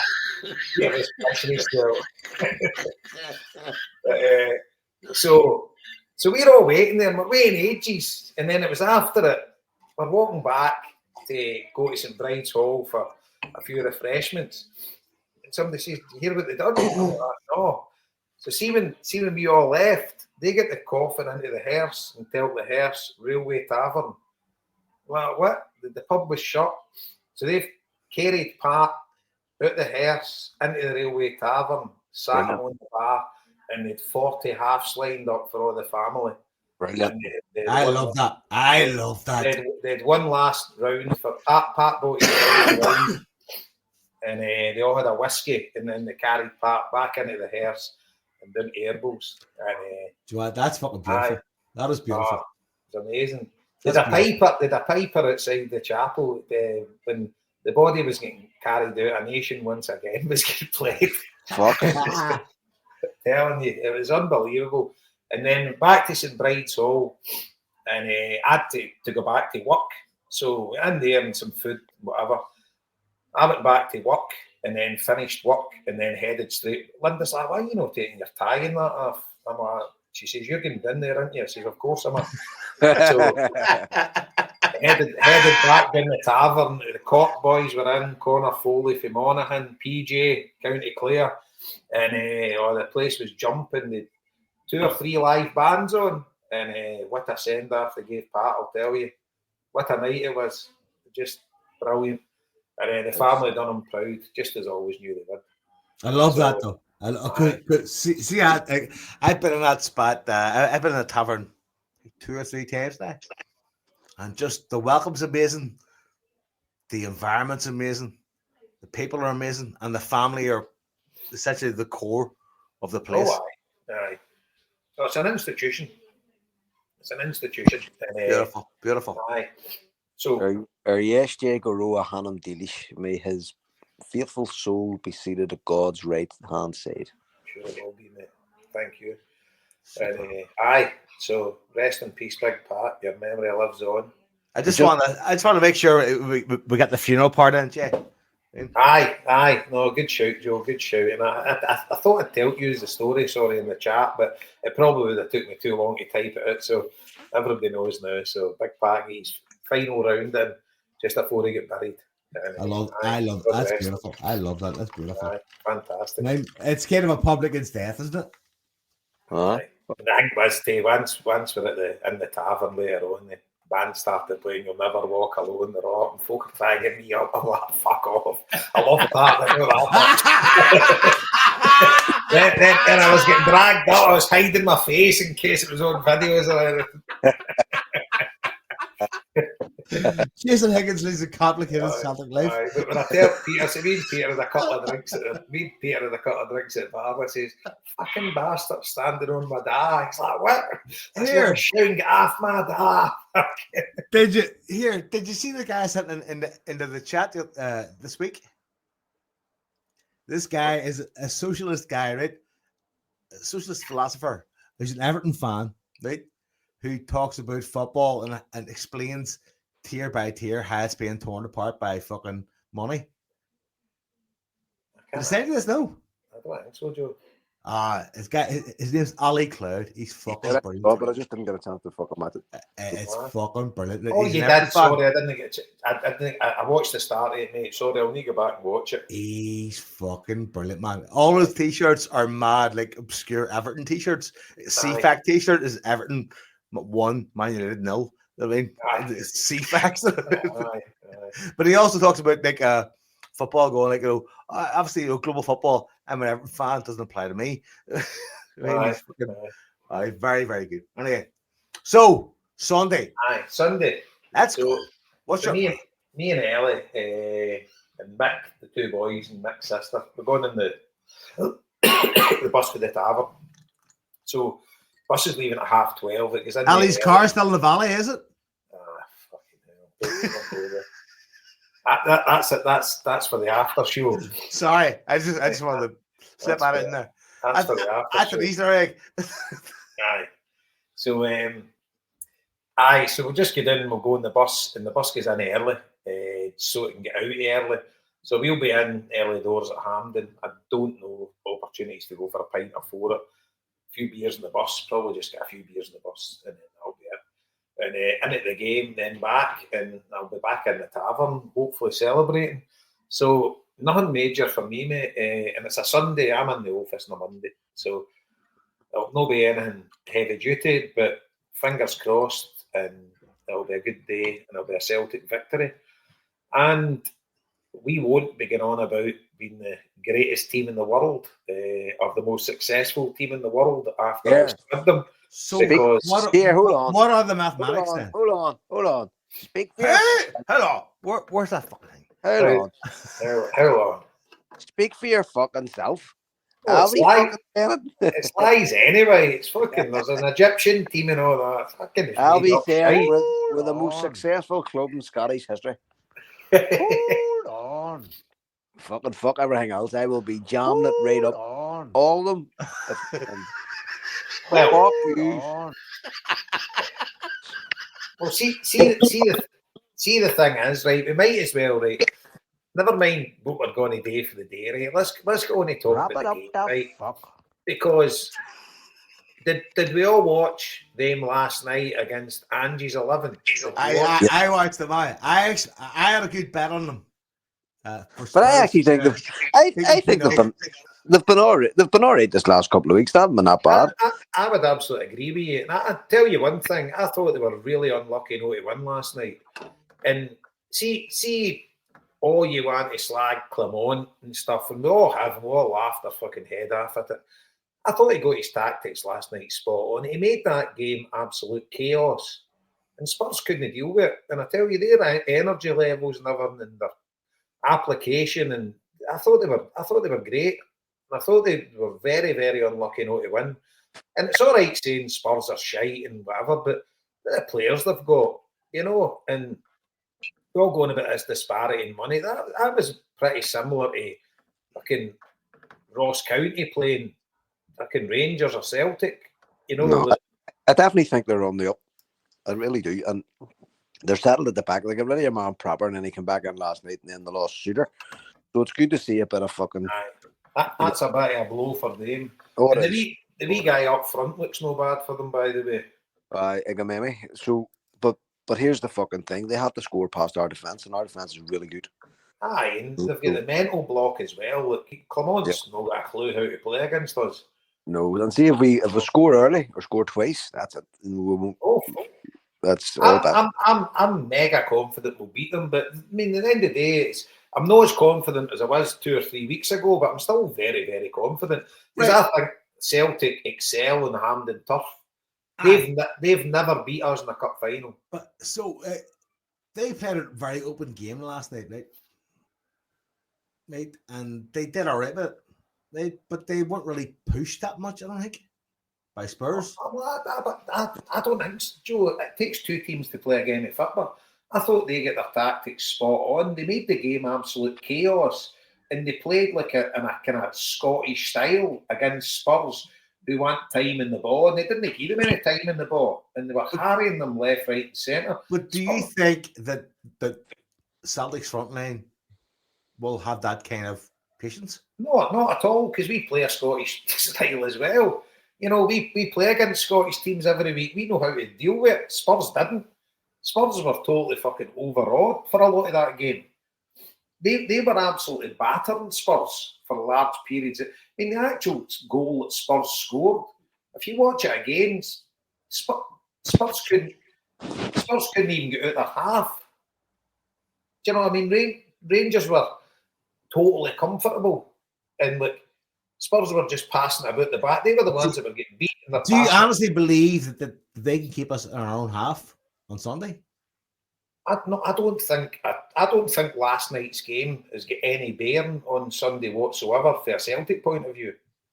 But what I'm saying is, on last night's game, in merit, I think they deserved to win. They obviously didn't, but I think they deserved to because they were the better team by a mile. I thought they played Spurs. I thought Clement gets tactics absolutely perfect, and playing with players that totally inferior squad to what Spurs has got. I know. He could have done one in Ange. Albeit Spurs are playing away from home, they've got away with a 1-1 draw, and it looks like they're fucking, do you know what I mean? It's pie in the sky because they didn't win. But I think in the face of it, Ange was extremely lucky to get away with a draw last night. Well, he was. He looks like a fucking beat dagger to the cup. I think playing against them on Sunday will be a case of letting them play Wade and then play Wade with them and then just bring it narrow very, very quick, which Kuhn can do, Maeda can do, Kyogo can do, Rebecca can do, and Bernardo can do. I mean, everything can come very narrow very quickly into the middle, and it can be tight, it can be short passing, and it's easy. You sound like that wee podcast of talking to Brendan. 1.1 thirds. I think it's a one-word answer, Marty, isn't it? Yes. Fuck both of you. Right? Yes. Fuck. You know what? That's fuck off, Jason. I mean, fuck's sake, Joe. You're away in a fucking bus run there. I mean, what are you talking about? I train under 10s football, Jason. I've got a different my perspective is different. I mean, I 100% agree with that. I don't, that's not even up for a fucking debate.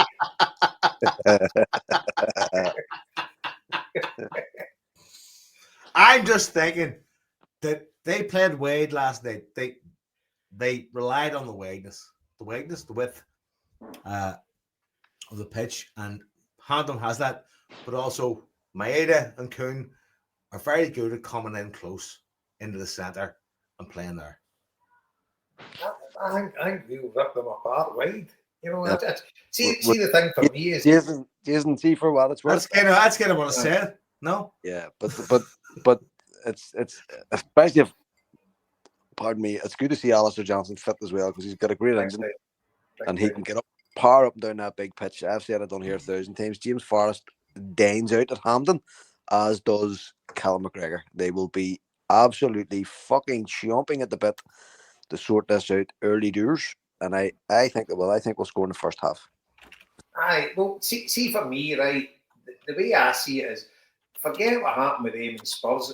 See, in a way, it's kind of a good thing for us because they'll be confident now. They'll be saying, we got to draw with Spurs. We can take them, blah, blah, blah. But Brendan Rodgers won't care. He'll have us primed. We'll know how. We've had time to rest, albeit we're playing away in Europe. They were at home, but we were on Tuesday. So we've had time to rest, prepare. No injuries. We're going to a stadium and a surface that we excel on. Well, we did in the last game. The thing is, we've played them since the new Rangers came about. Is it 2 cup finals we beat them in? Or is that a League Cup, a Scottish Cup? Or I can't remember. But they've never beat us in a cup final. They beat us in a semi-final under Ange. And don't get me wrong, we haven't put them at the sword. And even loads of league games as well, when I thought we would have put them at the sword, we haven't. You know, they've got back into it. But the big thing for me is Maeda and Tavernier, right? And a blue nose that I work with says, see if he picks Tavernier on Sunday, he says the Rangers fans will riot. But if you actually look at that game last night, Tavernier was probably their best player. One of their best players. Will he drop him? I don't know.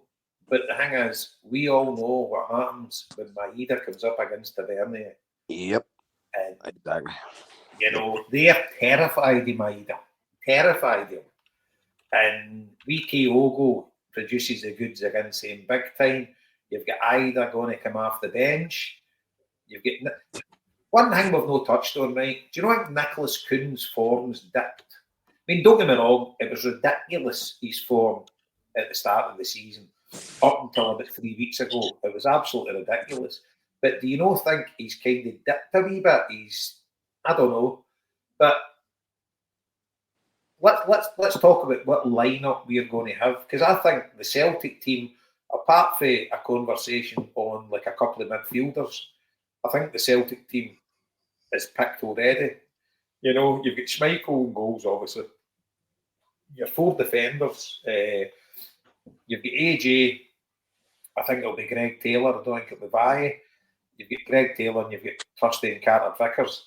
Up front, you've got Maeda, Kuhn and Kyogo. And then your midfield, you've got Callum McGregor, 1,000,000%. And then you're looking at the other two. You mentioned it earlier, Joe. Me, personally, I would go with Hatate and Bernardo. So I would basically set up exactly the same as we did in Zagreb. You know, that would be mine. But I reckon maybe play Engels. Engels has been coming on a wee bit of a game the past few weeks. I don't know. There might be a wee curveball put in there. It could start with Luke McCown, as you said, Joe. He's captain. Oh, so he is. He can't play. 100%. Bloody hell. So that makes it easier. So it's a straight whether it's aye. So there you go. So you're it's basically Engels or Bernardo for me. Because I don't think he's going to play Engels and Bernardo and drop Hatate. And that's a fine balance though. I mean, I would go Bernardo. I think Bernardo will get joy out of them. I have to fucking say it. Engels, I'm assuming you, Marty. I think he has them to a degree. I think some of the way he plays football that just fucking sets him off balance. And we're not really. That's the point James was making. This week, Gamami's come in. Do you know what I mean? Teddy fucking seems handy enough on the ball, can get a goal, create stuff. Raskin will probably play. Do you know what I mean? So if you shackle that midfield and lock it down early, you're going to stop the flow of balls getting to them because their midfield isn't great. Connor Barron hasn't even been playing. He was supposed to be their fucking great weight dope. Oh, I know. He was all fucking Jesus Christ. He was getting sold for all sorts of fucking multi-millions, and then nobody's fucking seen him since. You know, and we know we can get at them. We know that what Maeda can do. The fucking Captain Tav, the leveler will be as fucking cunt beaten. Are you worrying about the referee? I don't think. To be honest with you, no. The more seeing this day and age, I've kind of got over it. I think VAR might be even helping us at this point. Aye, it's not far. I'm worried about. It's not far. I'm worried about. It's the yellow cards. I guarantee you, he'll have 3 of our players booked within a half an hour. That's a kind of valid point. You know, that's but what I'd be worried about. It's a cup. But that's why hanging on to the ball in the first 5 to 7 minutes is the best part of the game. Then, because make them come to you. The killer is if AJ or Greg Taylor get booked in the first 20 minutes or whatever. You know, AJ has a 1.27415 chance of being booked in the fucking first half. I know, and that's the thing that kills you. You know, because then you're in tenterhooks and if that. I mean, the thing is, at the end of the game, I mean, they're capable of beating us. Let's make no bones about it. They are. Are they? I don't believe that. Well, listen, hold on, Joe. I don't believe that at all. Listen, they had a good win against Nice. They've put one of the fucking SPL teams. They put 6 goals past them. They scraped the fucking win against St. Johnson away. Fair enough, and they played decent last night. So you can't say that they're not. Are they lucky enough to beat us? We have a stinker of a day. They can beat us. No doubt about it. There's just not. They could fucking come out of nowhere. I don't ever approach it. I know Scott does. Scott's a shake bag. Right? He approaches these games with a certain level of nervousness. I approach these games going like, a loss is a really, really big fucking deficit, but a draw is not bad, and a win is kind of like, you know what? So that's 3 stars. But it's they're going to go. Sorry, Jason, go ahead. No, I'm saying that the stats. No, Brendan Rodgers has faced them 18 times and lost once. And look, and by any measure, we should be winning this match. Where's my fucking guitar? By any measure, we should be winning this match handy. But Joe, the people in the street are asking if you for a delivery of Lithuanian firewater. Do you know what? It's been a long week. A delivery of Moroccan firewood. Here we go, Peter. We are gonna beat the Huns. It's gonna be so fucking easy. There you go. There you go. Is that fucking it? Well, listen, Patreon, you get more.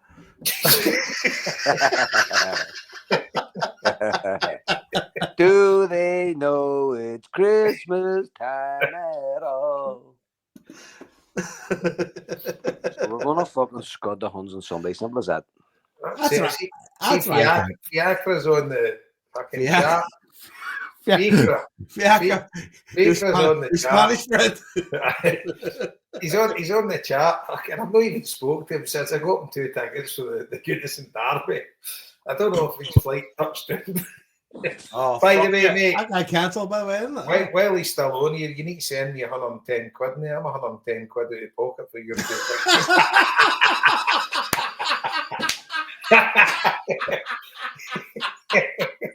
This is how we do things. Homeboys Mafia, fucking pay up or fucking let's get shamed. Fucking hell. I'm only kidding, by the way. I'm only kidding, mate. I know. It was actually 120. Your knees are on the block, right? No pressure. Well, there, Dell's just posted there the Celtic Supporters podcast. Thanks for the weekender, lads. You've raised, cumulative, those who don't hate children, as Joe keeps saying, he's raised £1,250. That's brilliant. Well done, Dell. Well done, mate. And I know for a fact that's about 3 days of food for the kids each Saturday. Because I know I've like fucking. It's like that amount of money will get 3 days of kids, hot dogs and chips, and fucking drinks. And the thing is, see if guys like Dell don't do the weekenders and other people don't raise money for the Kano Foundation, the Kano Foundation falls into the sea. Exactly. See if guys don't turn up and podcast for a Sunday, it all falls to fuck. But luckily, guys like me and Scott. Yeah.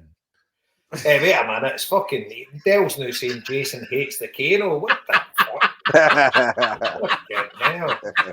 I need to tell them why I wasn't on it, Joe? Because you obviously didn't tell them. No, we didn't. Oh, it was my daughter's birthday. Exactly, it was his daughter's birthday. Yeah. Right, okay. So can I just say thank you to Joe Dunn, Kieran Jenkins, Faker O'Hockey, J-Boy, David Lee, Vinny, and someone else who's left £50 anonymously, who all donated to our fundraiser today, just today. Oh. So Joe Dunn's a legend, by the way. Thank you very much. Man from Greenock, legend. There you go. So Joe Dunn, £350. God bless him. He's mi abuelo. I got him into Real. Joe's the one I got into Real Madrid.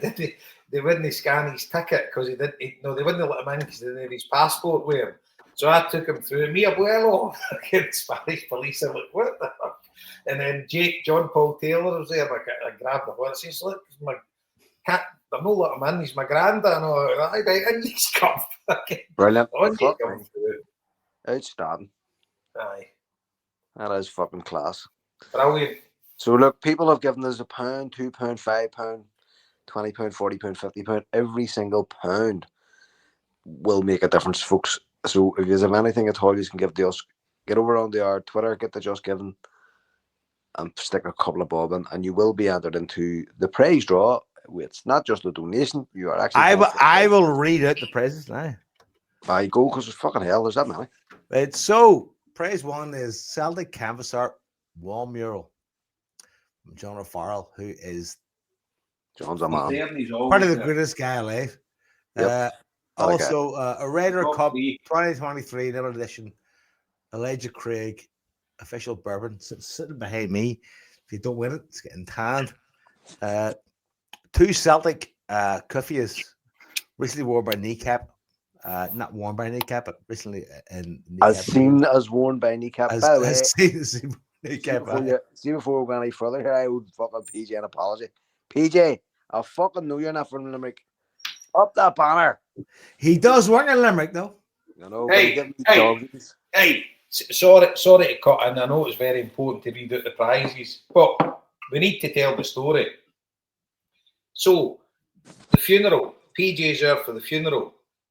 Mick is driving me to work on Friday morning, and we're picking PJ up to drop him at the airport. So we goes down to Motherwell, picks PJ up. PJ comes out, fucking looking like £1 million, fucking Turkish lira, by the way. And he came out, right, and he's like, oh, I says, what time do you go home at, PJ? No fucking idea. Oh, no idea. Oh, what a send-off, So we're driving away, we're just blathering away. So I get strapped off at work. Mick takes PJ to Glasgow Airport. Or he drops me off. And just as he drops me off, I didn't know this because PJ texts me and says, did you hear the craic? And I'm like, no, what is it? So I spoke to Michael, and Michael's like, do you hear about him? No. And he says, no.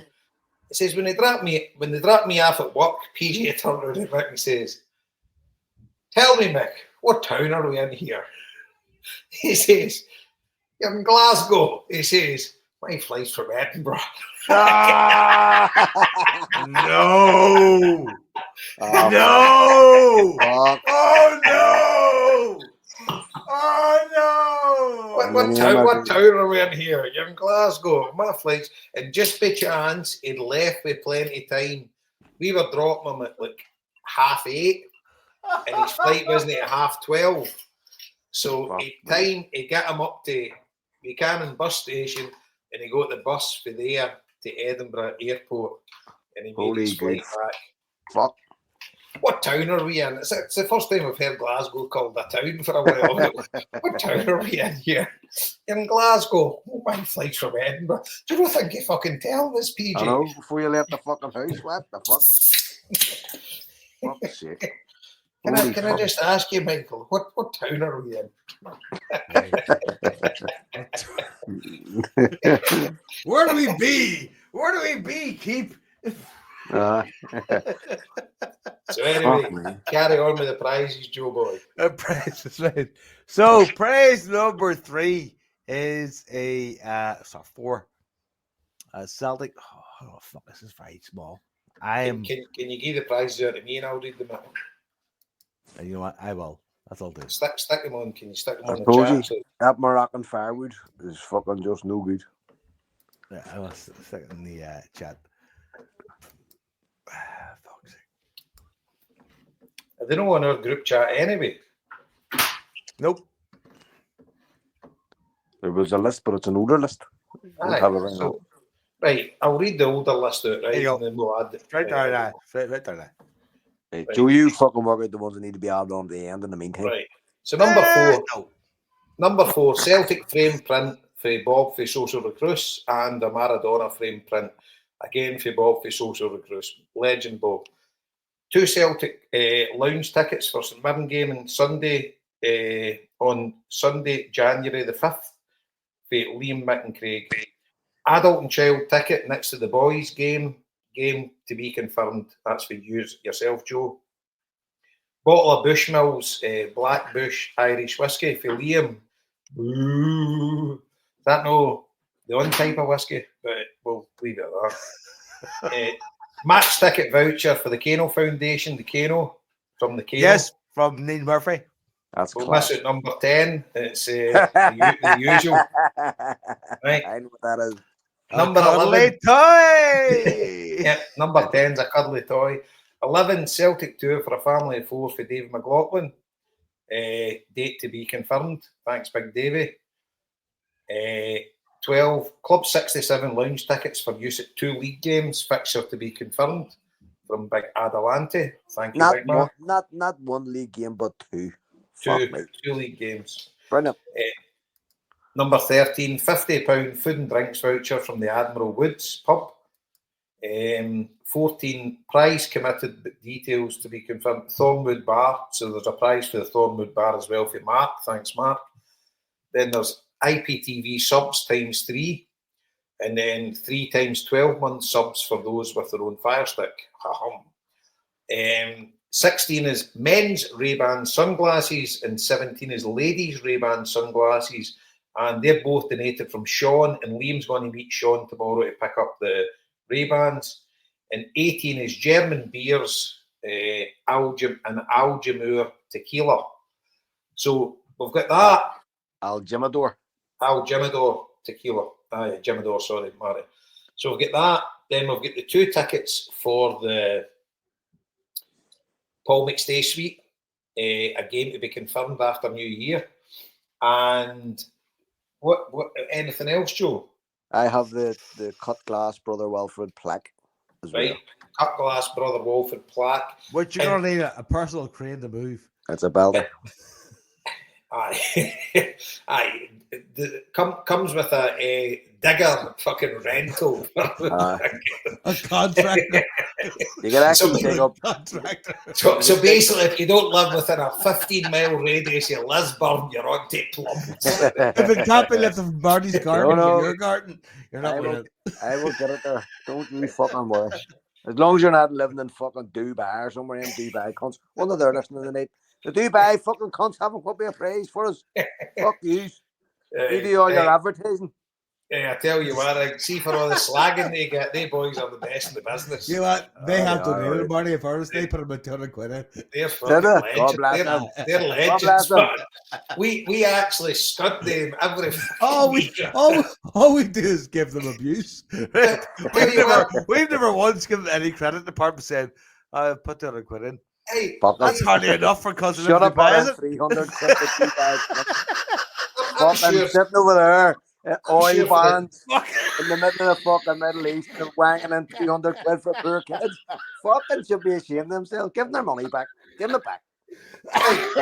Hey, Marty, I tell you about that. See the first year with the Versace handbag, one of them won it.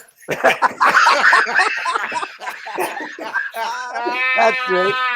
That's I great. forgot that. Forgot I about that. forgot that. What Bastard. are the All the cousin same Dubai money with goes to Versace money. handbag? Fucking sure it Money does, goes to Jason. money. You're right.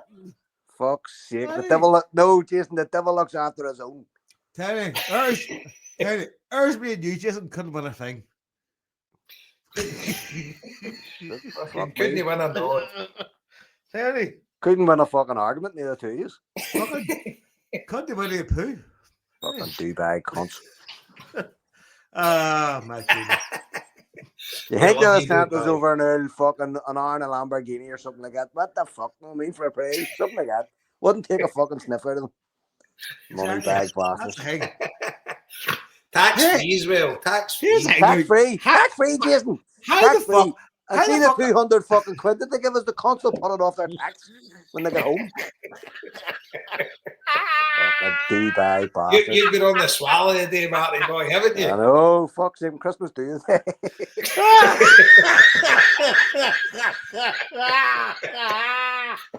Do they know it's Christmas time at Fuck all? no. Do-do-do-do-do-do-do-do. Oh my God! Sorry to lads in Dubai. I love yous, by the way. I'm not But- fucking sorry. I love the Dubai guys. Very disappointed. I think it's me that started slagging them on this podcast as well. Well, that's kind of a fucking tradition. It's like Davy. It's like a Davy McLaughlin. No, I mean, we can't fucking. I know. Okay, well, Davey, that's what I said. So the first prize is four, a family of four, getting a tour of Celtic Park. And second prize is a family of 8.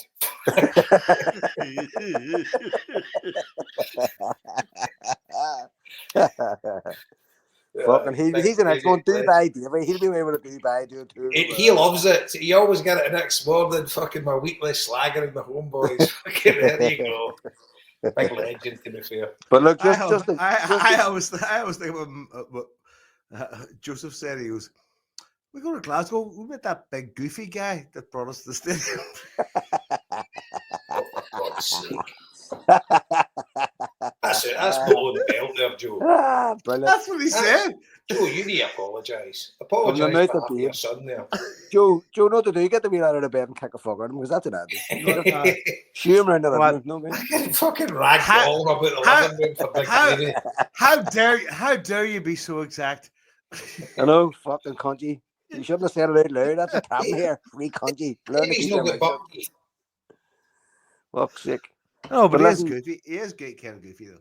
I just want to thank everybody again, genuinely, for all the donations and all the praises. And look, we'll have a bit of crack here on Friday night, and that's what it's all about. Everybody takes a piss out of each other, and I'm not afraid to get the piss taken out of me either. So, but when I'm going to deliver this money out to families in difficulty this week, you will all be on my mind. Every single one of you who have helped us do this, and bringing a wee bit of cheer to people, just the way we do, but a bit of crack. In the spirit of Celtic, you know what I mean? And it's very, very tough for some people at the minute. We've come through this cost of living crisis last year, and we were actually turning our fucking hair out. And, you know, to be able to keep some money back and impact on some projects during the year as well, we never thought we'd be able to do that, folks. Like, we really didn't. We never, ever in a million years. And again, we're going from the big financial donations in the families to where Jason's saying too, where really, really small donations are making a huge difference to people in just their day-to-day to get them through the night. You know, so it's all, again, we're very grateful that you're putting us in this position to be able to do this. It's all down to the boys in Dubai and everybody around the world who've put a couple of pound in. That's really all we're asking for, is just to give us a hand. So look, I look forward to getting the prizes out because they're amazing. And we always get a wee bit of feedback, usually from people who receive them and say how happy they are and all that sort of stuff. And that's great. It's lovely. Do you know what I mean? It's really, really nice to be able to do that and to bring a wee bit of cheer and a wee bit of joy. But look, give us a fiver, and let's try and get us up as close to £5,000 as we can before next Thursday. Aye. The thing is, see when you go back over the years, see maybe 2-3 years ago, there was a certain one we did a donation, right? And obviously no names mentioned, and there was a friend that was close to yourself, Marty, and it reduced a lot of us to tears, didn't it? See when you put the text up. It was very rough, right? Aye, and like you're like, fucking hell. And we're very careful, we're very careful not to reveal anybody's details. Aye. No, nothing leaves our circle. And do you know, I've never told a person about anybody that we've donated to. Never told a person. And you know, that's the way it should be. And we try and keep their dignity. Do you know what I mean? We don't want to be. We're not here to exploit them or no. tell their stories. We're just here to just at a critical time of year to just give them a hand. That's it. And we're not fucking solve poverty, and we're not going to be able to change everybody's lives. It's just to get them over the hump in December. That's it. You know, see the thing is, Marty, as well. See, just giving them like vouchers for a supermarket so they can. That's Christmas dinner sorted. Yep. You know what a difference that makes. You know, because Christmas dinner. Say you're hosting a family. You know, Christmas dinner. If you want to have all the trimmings and that, you're talking fucking £150. You know, and it's things like that. If you can give your family a voucher for a supermarket for £150, they know that's their Christmas dinner sorted, and they don't need to worry about that, and they can go and get all the trimmings and whatever, and a couple of bottles of wine or whatever to go with it. And it's like, what a pressure that takes off a family that's not got much. You know, it's things like that. It's this time of year, because everybody loves sitting down at Christmas dinner, having their Christmas dinner. Apart from fucking me, it's my birthday, I'm the fucking Messiah, and I fucking cook it for everybody. By the way, folks, Christmas Day is Jason Higgins' Day. It's not Jesus Christ. And I'm fucking stressed out my box, shouting and all that, and fucking all fell out, and never doing this again, and then doing it next year. And how dare you? This bearded cunt ahead of me. But I said it on the program last week or the week before, maybe, that I handed over £500 to a family. I can't remember if it was last year or the year before. I actually think it was last year. And I met the daddy from the family about 4 months later, and he said to me, "You paid for our heating all winter. We kept the house warm for the kids." And I went, I didn't. It wasn't fucking me. I says, it wasn't me. It was Celtic fans. Celtic fans. And my wife spoke to one of the recipients who will be getting money this week yesterday. And she said to her the same. She says, "Look, this money isn't coming from anywhere. This is for Celtic fans, from Celtic fans." And that's exactly what it is. It's just the same as the Kano Foundation. Exactly. It's built on donations for Celtic fans, and the volunteers for the Kano Foundation are absolutely amazing, and God love every one of them. But they're the guys that are just the conduits that are actually putting in place the gifts for Celtic supporters. And this is all it is. This is a Celtic community that provides for people less off than themselves. Yep. And it's an amazing thing. And it's something that our club was built on, and it's something we'll soon be coming up to the 150th anniversary of Celtic. You know, and this is a thing nearly 150 years later that Celtic are still, the core, the support is still providing for the needy. And that's what makes you proud to be a Celtic supporter. Going to watch the team in a park on a Saturday or a Sunday or a midweek game, it gives you the buzz, and that's what we all live for. But really, it isn't. It's what we live for is the community that we've built, and it's the belonging and our ethos in life. And I mean, start get political now if you want, but the thing is, it's the way our fan base is morphed into, and fair play to the young ultra groups and that, they get bad press, but the political standpoints that they take, I'm proud of them. You know, and I'm proud of it's funny.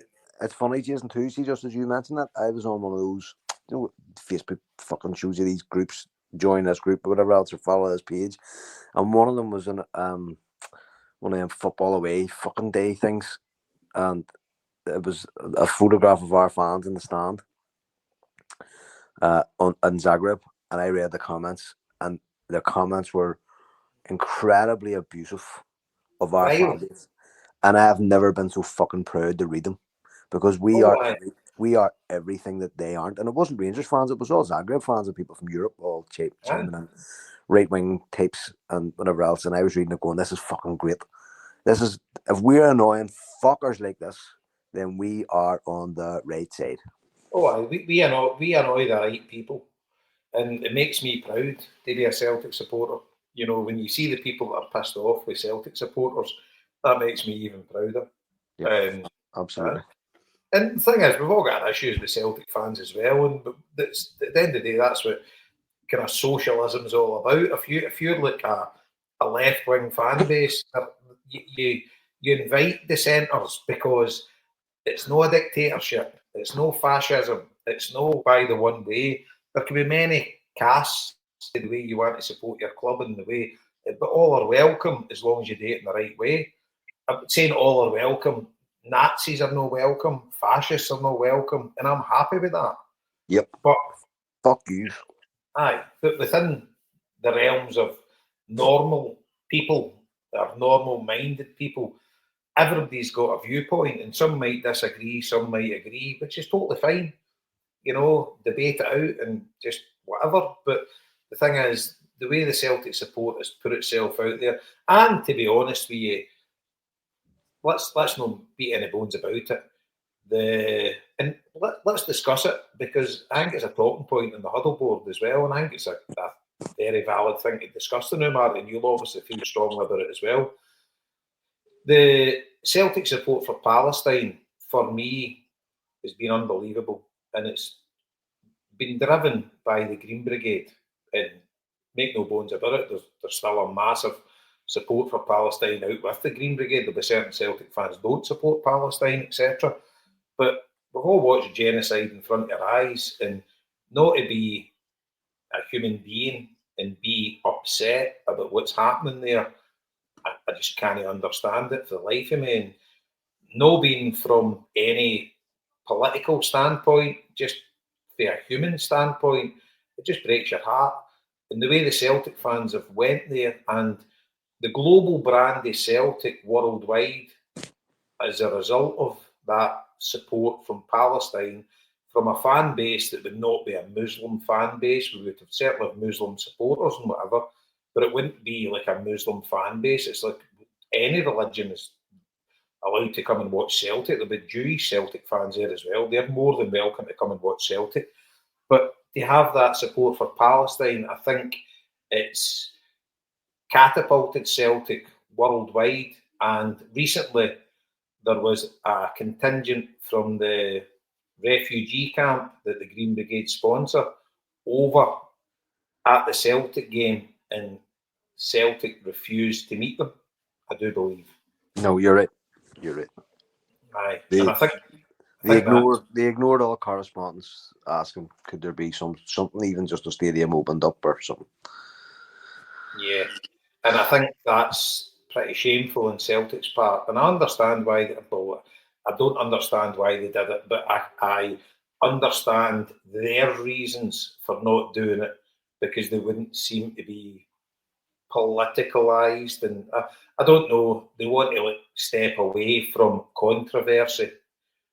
And I don't think there is any controversy. You've got Palestinian Celtic supporters that come over to watch Celtic, and the Celtic supporters gave them an amazing amount of aid, an amount of support, and a bit of belief that there is people out there from not your own type of community, not for the Muslim world. I don't know if I'm saying the right words or whatever, but it's like people that wouldn't generally be associated with your nation or your country, or that generally loves yous and supports yous, but the Celtic board decided not to meet them. And I find that sad, really sad.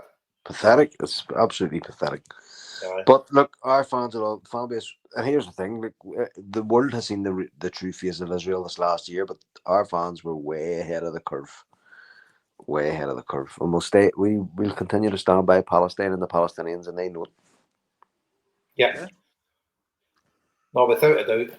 And it's heartbreaking, and it's like it's became normal now. Like people aren't even really watching the news now. There's another 100 killed every other day, and it just became normal now. And it's just an absolute. It's part of the news cycle. Aye, That's the sad part. It's part of the news cycle. Go aye. online. It's lower down, and that's where human reality is right now. It's rated. It's not up there. And But that's sad. you go to Celtic Park, and the biggest flag flying at Celtic Park every home game is a Palestinian flag, and that makes me proud to support that football club. Not so much for the guys sitting in the main stand or in the director's box, but for the people flying those flags and the people that support them. Absolutely. And the fan base. You've got Rod Stewart there, who's more concerned about Greg Wallace getting fucking fired off fucking Master Chef, for fuck's sake. You know what I mean? Like, there's a vast scale of dissonance between what people give a fuck about and what's really actually pertinent. Eh? Yeah, I know. So, I mean, I don't know about you guys, but the thing is, we've got money left that we haven't done, so maybe we could put it to a vote or whatever. But for any of the money that's left, I would be happy to give it to Medical Aid for Palestine or to the Laji refugee camp or whatever. But we can discuss that. I'm just saying that off the top of my head. It's not my place because obviously it's a podcast and everything. It's one of them things. It's one of them things we discussed in the chat yourself. Right? Yeah. Right. So let's wrap it up the fun. Well, we've not. Wait a minute here. Cup final. We've not really done it yet. We just did. No, but we've not. Are we going to do score predictions? That's what I'm thinking about. That's what I'm thinking about. I reckon it'll be 3-1. I'll go 2-0. 2-2. What do you say, Jim? No, 2-2. Oh, 2-0 the fucking Celtic. Yeah. We'll win. We'll definitely win. Aye. I think it'll be tight. 4-0 Celtic. Ooh, a tight 4-0 win. A tight 4-0 win. Aye. They'll have a couple of breakers. Do you know what though? Like a Hibs 3-0 win. I think we'll absolutely destroy them. If we score early, just no bets are off. Like seriously, like because they will, like their mentality, they know what they could be fucking up against if we get an early goal. See that way Nicholas Kuhn AJ fucking overlap. Yep, I see a goal from there. It could be pretty sexual. But do you not think the Spurs game last night for them kind of helps us because they'll be like, say they'd get pumped off Spurs, right? I'm just making all this up, right? But if they get pumped off Spurs, maybe Clement would say, right, we just need to defend for our lives here. We've not really got much chance. We need to just try and hit them in the break, defend for our lives, make it, because I think, see if they make it totally tight at the back and don't come out, we would struggle. You know, see if Maeda and that's not getting any space and blah, blah. Aye, but it's a final, and he's going to say, express yourselves, go out there. Aye.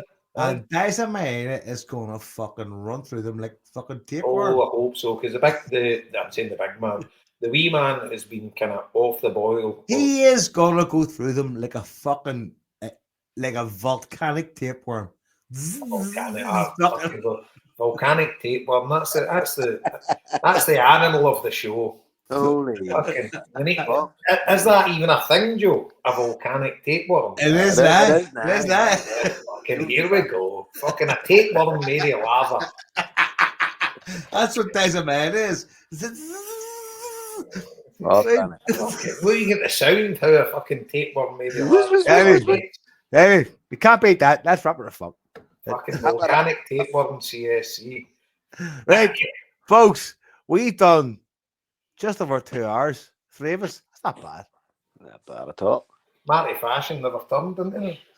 I'm glad because he's too handsome. He's too handsome. Yeah. He's far too sexy. He's like Jared Butler meets Miles Teller meets James McAvoy meets Valentine. exactly. He is. He's a gorgeous. He's a he- gorgeous mofo. He's a beautiful human being. he's a gorgeous human being. I mean, and his hers as well. It's good. You know what? Fuck that guy. Fuck him. Next move to Dubai. What do you hear? Right, folks.